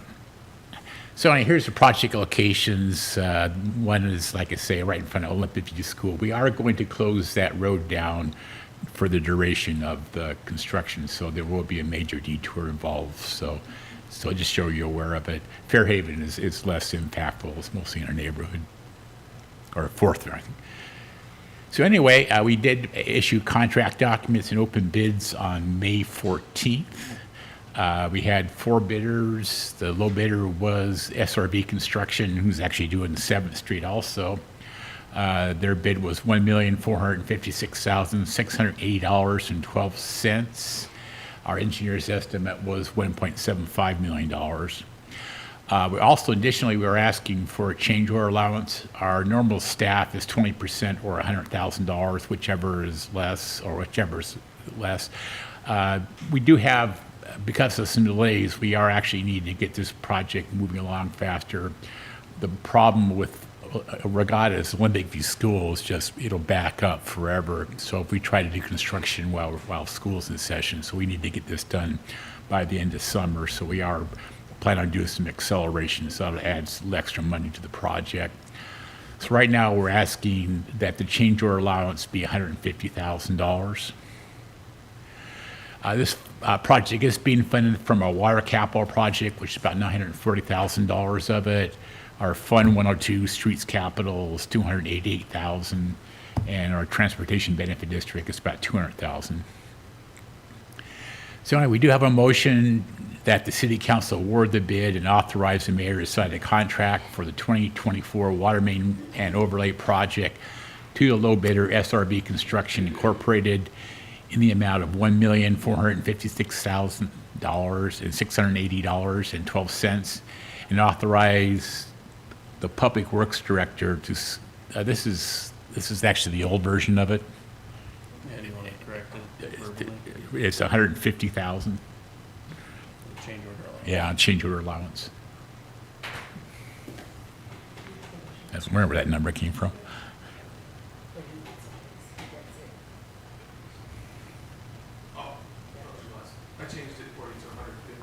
There it is. In total, thank you. That's great. All right, do we have any questions or comments from council? Yes, Councilmember Stuckey. Boy, pipe's expensive.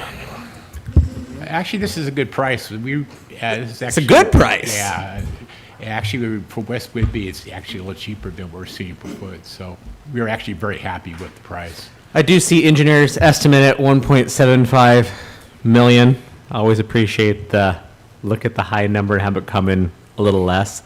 That 39K to get everything done during the ideal window, what guarantees are there in that?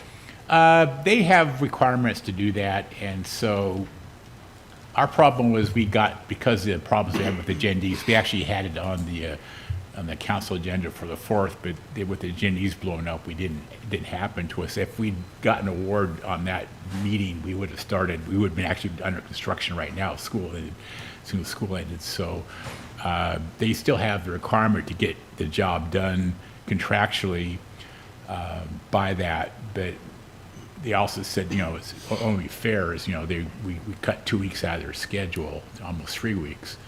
And so they said, okay, they're going to work some extra hours, some overtime to do that. So that's where the cost comes from. And they have to push their subs into it. So by not having this on the last meeting agenda, we cost 39 grand? Yep. Okay. And what happens if we don't spend this 39 grand? We have a potential of getting a claim anyway because we'll be pushing on them. So I prefer to negotiate the price before we award it so we have more control on it. So if we'd come in afterwards and shorten their time frame, we would have gotten a claim on it. Okay. So I told them we're not going to award unless we have a good price. Okay. Thank you. Anyone else? All right. Yes, Councilmember Hoffmeyer. All righty. I move that the city council award the bid and authorize the mayor to sign the contract for 2024 water main replacement and overlay project, the low bidder, SRV Construction Incorporated, in the amount of $1,456,680.12, and authorize the Public Works Director to sign change orders up to $150,000 in total. Second. We have a motion as presented, seconded by Mayor Pro Tem. I will confirm with Julie that we received no public comment on this issue. That's correct, Mayor. No public comments were received. All right, before I call for a vote, is there any additional discussion? Hearing none, all in favor, raise your right hand. Passes unanimously. Thank you very much. Moving forward onto finance, clean water facility debt restructuring summary. Here to introduce is Deputy City Administrator and Finance Director David Goldman.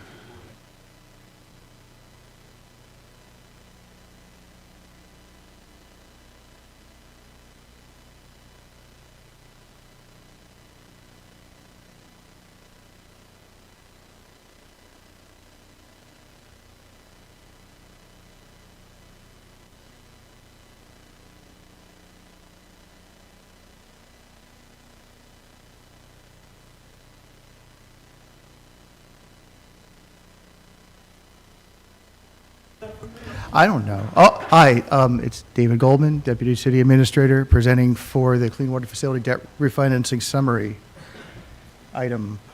So we presented this at the May 22nd City Council workshop.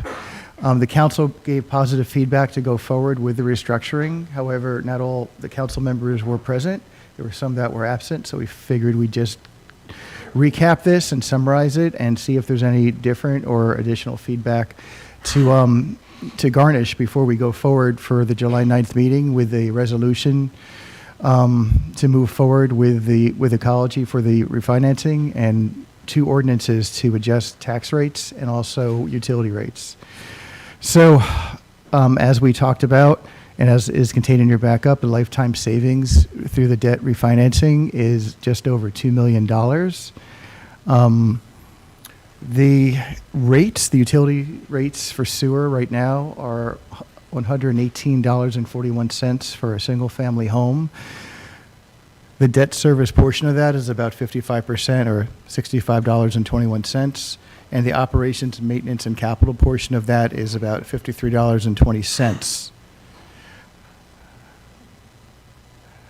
So, if we were to make the change by reducing sewer rates by $22.81 in the initial year, that would reduce recurring revenue going to the general fund by about $145,000. We discovered this effect last year when council voted to reduce sewer utility rates by 3%. The recurring utility tax revenues in the general fund went down by 3%, which is about $20,000. So, in order to keep the general fund whole so that there's no decrease in general fund revenue, if the council was to decrease sewer utility rates by 19%, there would need to be a 1.16% increase in just the sewer rate, or if it's spread evenly, which is what's recommended, a 0.582 increase in all 4 of the city-owned utility tax rates. That would be water, sewer, solid waste, and storm drain. And that would raise the approximately $145,000 that would be lost by reducing the actual utility rates. In addition to that, there were some city needs that were presented to City Council, and we were looking for a revenue source to help fund those needs. One of those needs was the indigent defense contract. City Council approved that contract back on the March workshop, and the additional recurring costs over what's currently budgeted is about $215,000 per year. So that's kind of like an unfunded mandate that the City Council had already approved. We also provided, Chief Slowick, back at the February workshop, made a presentation to council regarding needed police department staffing for an additional shift over at the police department, and also for a drug enforcement detective and a part-time receptionist. The initial cost of that in the initial year is $625,000. There's also the need for a cybersecurity administrator for CGIS compliance, and that would be $150,000 per year for the initial year. Although we did find, I think, a temporary solution to fund that on a short-term basis, but that would be the cost of that ongoing, plus, of course, labor costs like cost of living increases and so on too, on top of that, $150,000, and also all the other items that are listed in your backup documents. So if this was to happen, it would take effect January 1st, 2015, and I put this chart together summarizing all the changes that would be effective, but the overall savings for the average residential customer would be about $16 per month. So if you take the current sewer monthly utility rate of $118.41 and you reduce it by about 19%, that rate will go down to $95.60. In order to keep the general fund whole, so it doesn't lose the $145,000 per year every year, if we were to adjust the utility tax up by what I showed in the previous chart, that would be adding $1.11 to the overall cost. And then if we were to raise the utility taxes by 3%, which would raise $750,000 to pay for some of those needs, that would be a $5.70 increase in cost. So reducing down to $95.60 and adding those two costs, the adjusted sewer rate with the cost of the additional taxes would be $102.41. $118.41 minus $102.41 is a $16 a month reduction in overall cost to an average residential customer. So this slide, which I believe I showed the last workshop, shows the 4 city-owned utilities on the left, the current rates, and that 0.25, that goes to cultural, creative arts, the cultural arts fund. And then the next column is the utility tax needed for the general fund to break even. And then the next column is the 3% increase in utility taxes to help fund those items that we talked about. Adding all that together, you'd have your utility taxes at 9.832, and for storm drain, 9.582. And the last column shows the state average utility tax that I got off the AWC survey. So you can see that for two of them, we're under the average, and for the bottom two, we're over the average. So the next steps would be for City Council to deliberate and provide feedback. And then, depending on the feedback, we would come back on July 9th with a resolution and two ordinances to effectuate these changes. Thank you, sir. Questions, comments from council? Yes, Councilmember Hoffmeyer.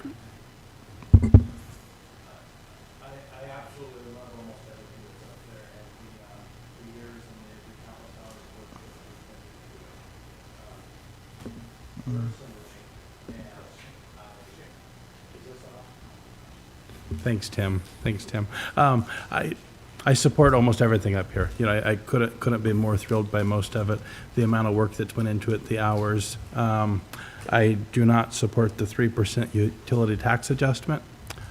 I do see the very real need to pay for those couple issues. I think I totally think the way we need to get there on that issue is through the B&O tax on the 5 million and over. And I think that our numbers within the PD internally would probably support that with regards to call volumes, et cetera. I mean, it doesn't take much to look at Alert Whidbey and see that every other call seems like it's Walmart or Safeway, you name it. And I don't know if Chief is prepared to give those numbers today. But with regards to this refinance, I love it. We certainly need to make the tax adjustment to recoup our losses there on that general fund break even, absolutely. The 0.58, the small one. Correct. Yeah, okay. So that's where I'm at, and I know I've only conversed with one other council member on the issue. He happens to not be here, so I have a pretty good feeling that's where he was at. So that's two of us, I guess. But anywho, thank you. Yes, Councilmember Stuckey. Okay. So, making it just simple. We do everything we're saying, residential customers saving $16 a month. Is that correct? Correct. What about a business customer? I don't have those numbers because they're based on flow. They're based on flow. Yeah, and that would be, it'd vary depending on the. Yeah, I understand. Is it typical? So I'm looking at the backup document.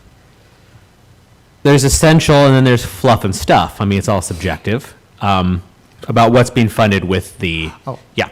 I mean, according to this would provide $600,000 per year for 30 years for indoor recreational facility. That was just an estimate that I just put $15 million into a calculator, and that's what I put $20 million into a calculator to come up with an estimated cost over 30 years for an indoor sports facility. If it comes in less than 20 million or we get grants, so we're only borrowing 15 or 10, that would go down. But that was just, I like to be conservative and use worst case scenarios. $1 million. So you're saying that with That's this. 30, yeah, that's 30 million. So I'm assuming if the police station and the city hall would be $30 million, that's approximately how much it would cost. So all of this, because we're talking big numbers here. I mean, if I'm reading this correctly, $1 million per year just for a new city hall and a police station, this would fund on utility tax. That would be if you use debt. There's other financing options out there as well, but we would still have to come up with a recurring revenue stream to pay the cost of using a different type of delivery method or financing option. Okay.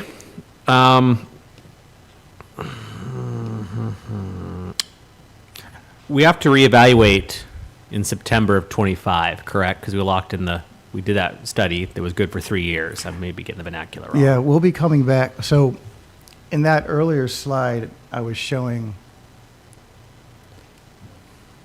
There we go. So I broke up the overall rate between the debt service portion and the operations, maintenance, and capital, and pretty much everything else, everything that it takes to run the sewer operation for the city. This savings will significantly reduce the debt service portion, but the other portion, that was locked in per our rate study that we did a few years ago. It's locked in through the end of 2025. Every 3 to 5 years, we come back to council to reevaluate our rates, and we were planning on coming back to council sometime next year to provide you with, what we'll need for operations and maintenance and capital for the next 3 years. Is this restructuring everything time sensitive? I mean, I like it. I just don't like the idea of the whiplash of, hey, let's change things January 1st. Oh, we got new data September. Let's change things again. I mean, that's... Well, we're working with Ecology to do the debt restructuring. We'll need something to give them in the next few months so they can get moving on it, because the Sure. first payments will be due at the end of January next year. So that's where the urgency kind of comes in. Gotcha. So this $16 savings, and I'm pretty sure it's somewhere in the slides. When you have this utility taxes to fund city needs, and you have police department staffing, cybersecurity, parks administration, grants accountants, city infrastructure upkeep, large projects, if you weren't using utility tax to fund all of that, what would the savings be then? Meaning, it would be $16. I mean, if we do a 3% increase, Right. it's still $16 a month. The overall cost would be $16 a month. If you didn't, it would be 22. It would be 22 if not. I'm confused. I guess, so I'm looking at, in the packet, I'm looking at page 532, utility taxes to fund city needs. And you list, obviously I'm not understanding, you're listing all these things that utility tax is going to be used to fund. Partially fund, yeah. The utility tax will only Okay. raise $750,000. That- So okay. it can't fund all that. It could fund, obviously, the city council did approve the indigent defense back in March, and there's no funding for it, so we definitely need to come up with something for that. But we have needs in the police department, and we have other needs too. It won't be enough to fund everything. Okay, but that's, I think that's where I was wrapping my mind. So you listed a dollar amount of 700 and something, was that correct? Yeah, $750,000. It would raise about, each 1% utility tax will raise about $248,000 Okay, or $250,000. that's where my disconnect was, because I'm looking at this, oh, we're going to get $1 million for this. And I was like, there's no, so that was, Think of it like a menu. You go into a restaurant and you see different items Sure. on the menu, and you could kind of pick and choose which items you want. That'll fit in your budget. Gotcha. And last question, is it common for municipalities and other government organizations to use utility taxes for things that are not utility related? Oh, yeah. Utility this common taxes, practice? they're one of the 4 general sources of revenue. Like we use property taxes to fund all kinds of general fund type of activities, from police to fire to, finance to HR. The same thing with sales taxes as well. Utility taxes are one of the 4 general sources of revenues that are not restricted, that could be funded any kind of governmental function. And the 4th one we don't have, it's the B&O tax we talked about Sure. at previous meetings. Okay. Yeah, no, I like it. We just got to make sure that if we do this, the messaging, I thought it was kind of comical when we reduced the utility taxes before. It was a savings of like $3 and something per household. And $16 is what we are getting this to, but it could be 22 if we didn't increase the tax. So for those folks that are saying $3 and some change, that's nothing, well, then the same argument should almost take place with the difference between the 16 and the 22. So we just need to make sure that the marketing is you're saving $16, not we're adding and increasing a tax. Even though we are, and we don't need to hide that fact. Definitely that you're going to see a savings on your bill is the important message. Well, that's to say. why they're occurring at the same time. Sure. So when we bring the ordinance, well, depending on the deliberation Right. tonight, when we bring the ordinances back for July 9th, the plan was to have them both take effect January 1st, 2025. Correct. So that it would impact the same bill. Yep. Yeah. So Okay, thank you. Councilmember Arms. I have the same thing as Shane about the B&O tax. This will not, what you're, right now with the utility tax funds, that doesn't help the marina at all, right? Does it? I mean, not directly. Basically, it'll provide a source of revenues that'll come into the general fund, and that could be used to source any kind of governmental activities, from hiring police to paying maybe partially, it could possibly be used to pay partially the debt service on the marina. But remember, it's only $750,000. The indigent defense alone, which is kind of an unfunded mandate, that's $215. Yeah. So the remainder, you know, And if we had done B&O, it would have put more money for the marina? well, the B&O would have created more money for the general revenues, so it would have created 800 and something for the $5 million threshold, I'm thinking, and then $1.3 million. I think, no, it's 791,000 for the 5 million threshold and 1.3 million for the 1 million threshold. And that could come into the general fund, and then the council would decide what they'd want to use that money for, whether it's, well, we got to do something for indigent defense, that's unfunded. But then, you know, on top of that, we have the police staffing that the council said they wanted to go ahead with and find a revenue source back in February. But also, some of that can be used to help pay for debt service on the marina dredging. It could help to, permanently fund the CGIS, kind of this other mandate, the CGIS position that we're going to bring to you at the budget amendment on July 9th. And there's other items in there as well. I mean, the big ticket items, you know, the new police station, the new city hall, an indoor sports complex, those are large amounts, and that alone probably won't get us there, but hopefully we'll be able to find grants, and maybe we could look at how we're delivering the project and also how we're getting the funding for the project as well to help out with that. Okay, thank Yeah, you. Sure. Mayor Pro Tem, did you have a, Councilmember, either one, Mayor Pro Tem. Go ahead. Councilmember Marshall. Thanks, Mayor. So, explain to me the CGIS, the 150,000 a year, is that staffing and? Well, so my understanding that, Yeah, let Sabrina speak to that. That's fine. We've all been working on this as much as we can with our staff that works in IT. So what it is that there is a requirement that we have to bring somebody in-house. Currently, we were using consultants for that service, but the new requirements say that we have to have somebody who is on staff. They cannot be a consultant. And in addition to that, we have run into a situation where some of the meetings we have that are for the border and for other protection around cybersecurity also are saying we have to have a staff person represent that. So what we need to do is bring somebody in who is actually hired by the city. We have done some assessment and identified the cost for that type of an employment, or adding that FTE position to the city. And so that is what we're looking at funding through this, but it is something that we have to add to the city. So, and I recall Chief Slowick talking about that, but 150,000, is that their pay, or is that the pay plus? we use 40% for benefits, so the pay is like closer to 100. Okay. And then we add 40% on top of that. It's just based on the grade that we're looking at. Before we create a position, this is really an HR function. They go ahead and they look at comparables, they look at our other cities and what they're paying a comparable position. Yeah. And this is generally the range. My understanding is this is generally the range that it's in. It is an IT position, and those positions are highly competitive, in the private sector. So I believe that's part of the reason why the pay is where it's at. But the 40% is healthcare and all those pension, all those benefits too. So is there going to be some kind of equipment requirements or any additional costs that go along with that? I mean, Well, there'll definitely be a computer.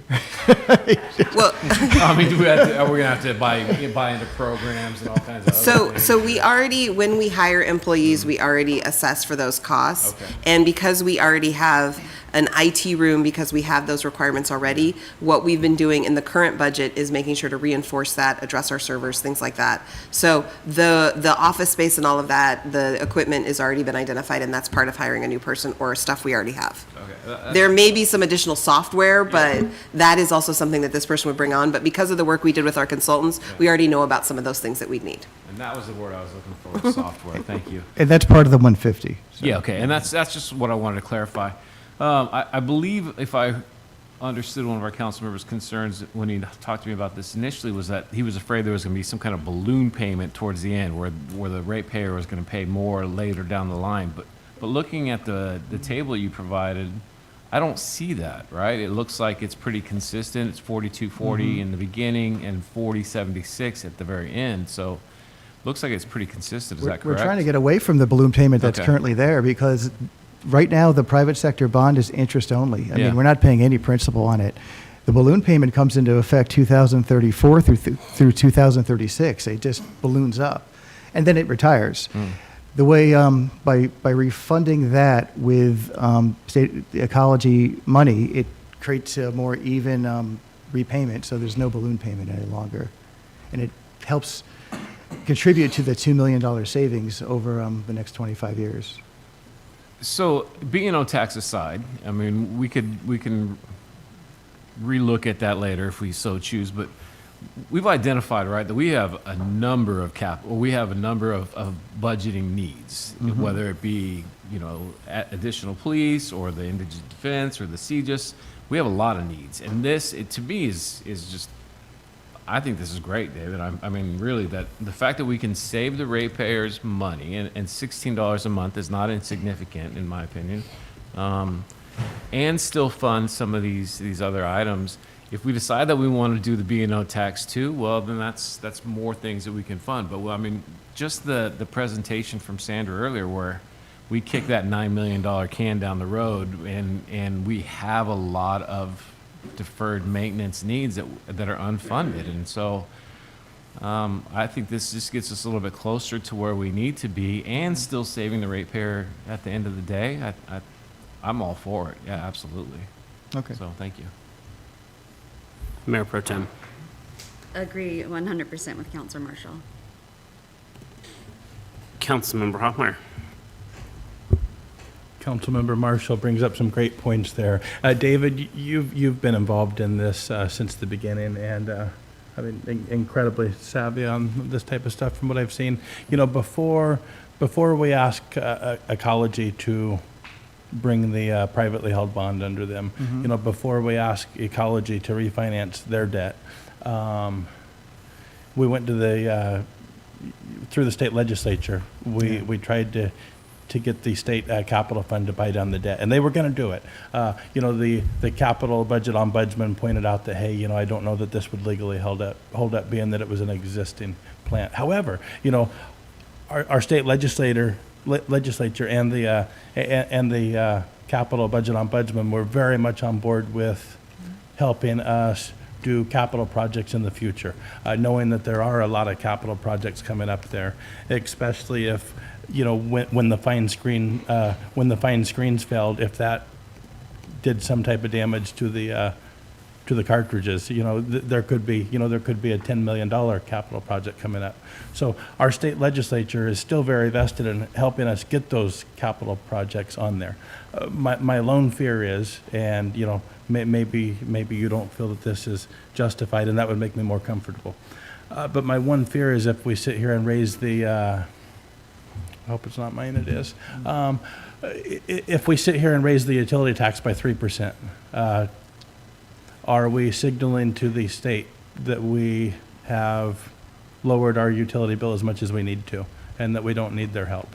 That is my lone fear. And if you don't, like I said, you've been more involved in it than anybody. I don't think so. Good. I mean, there's different moving parts. I mean, the state's looking at helping us with capital, helping all cities with capital, Yes. trying to find the money for that. We're in control of our own local taxes, and we can be using it for a variety of different reasons. So they're not going to necessarily say that we're good to go when it comes to, our utility operations just because we lowered rates. I mean, I've been here for about almost 4 years now, and I've been hearing from different, council members about the fact that we have pretty much the highest utility rates in the state. I mean, I was just at this national conference, and I was sitting at a table at a lunch with two groups of folks. It just happened to be from utility districts, one in Missouri and another one in California. And one starts talking, saying, yeah, we just had to raise our sewer rate to like $53. And the other one's like, whew, wow, that's tough, man. We're at 40. And they were eating food, right? So I was like, I had to wait until they were done eating before I told them where we're at. 'Cause I don't want them to choke, and then I'd feel horrible about it. So I'm just saying, there's got to, I I mean, you know, you're the council, it's your, you know, you represent the constituencies, but there's ways to lower rates to help out, you know, the public. I mean, there's no reason not to look at it, right? Well, and the, you know, the items we're talking about funding are obviously incredibly important and essential. So I think that helps us there. Tons of wins in here. I certainly will vote with the majority, so thank you. Oh, okay. So, David, really quickly, because I don't have the slides memorized, the slide again, if we raise that to 3%, where does that put us in comparison to the state average? I'll bring it back. But basically, the water and wastewater, we'd be below the state average. And Right. for solid waste and for storm drain, we'd be a little bit above the state average. Right, but I mean, we're right there, is what I'm Oh, saying. yeah, we're right there. If you like averaged everything and just had Yeah. one, like, I think we'd be right at the middle. Right, so my point is, we're not unfairly burdening our community by making this adjustment. And it's very important to point out, again, that this indigent defense contract and issue was something that was surprising to all of us that we uncovered. We've been extremely creative and worked a lot of hours reviewing a lot of financial numbers and crunching numbers and trying to figure out a way to get through this. So I appreciate you very much, and thank you for all your hard work on this. So. Thank you. And that state average might actually go up, because I was talking to a neighboring city a couple weeks ago, and I showed them this, and they're at 7%, and they're like, well, we may have to take a look at our utilities. Right, right, yeah. So, great job. Thank you, David. You got it. All right, last thing on our agenda is our monthly department report from our city administrator, Sabrina Combs.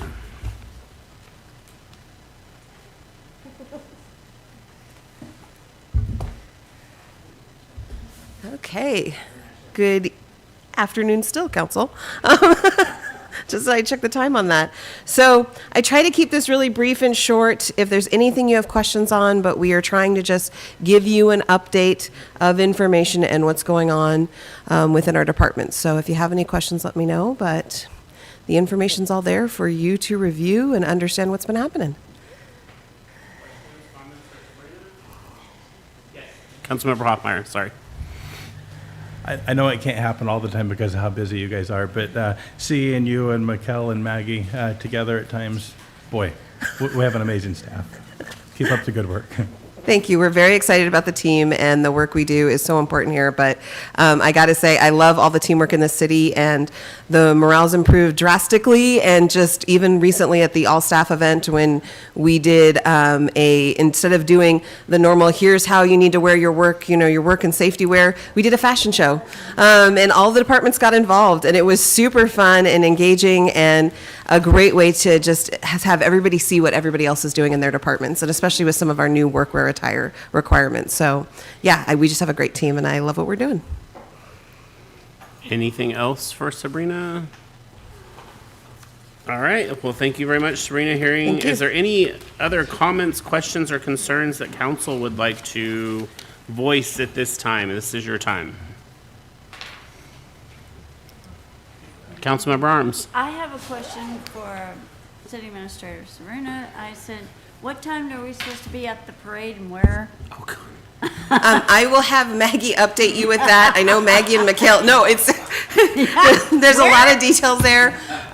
We also have our booth that Maggie has been working on so that we can do a meet and greet for the community. So we will make sure to get that back out to you. Yeah, because I thought it was on Bay Shore for the booth and. You're not gonna be Yeah. there, Okay, right? Okay. I have to know That's where helpful. to show up. Thank you. So, with the except, I know Mayor Pro Tem is going to be out of town on vacation, but everyone else, we are wanting.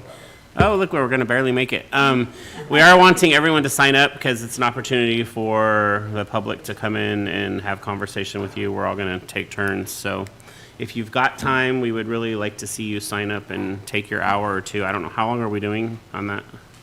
I believe they were an hour session each, but Okay. we better wrap it up. I know, I'll shut up. But I'll have Maggie confirm that. Yeah. All right.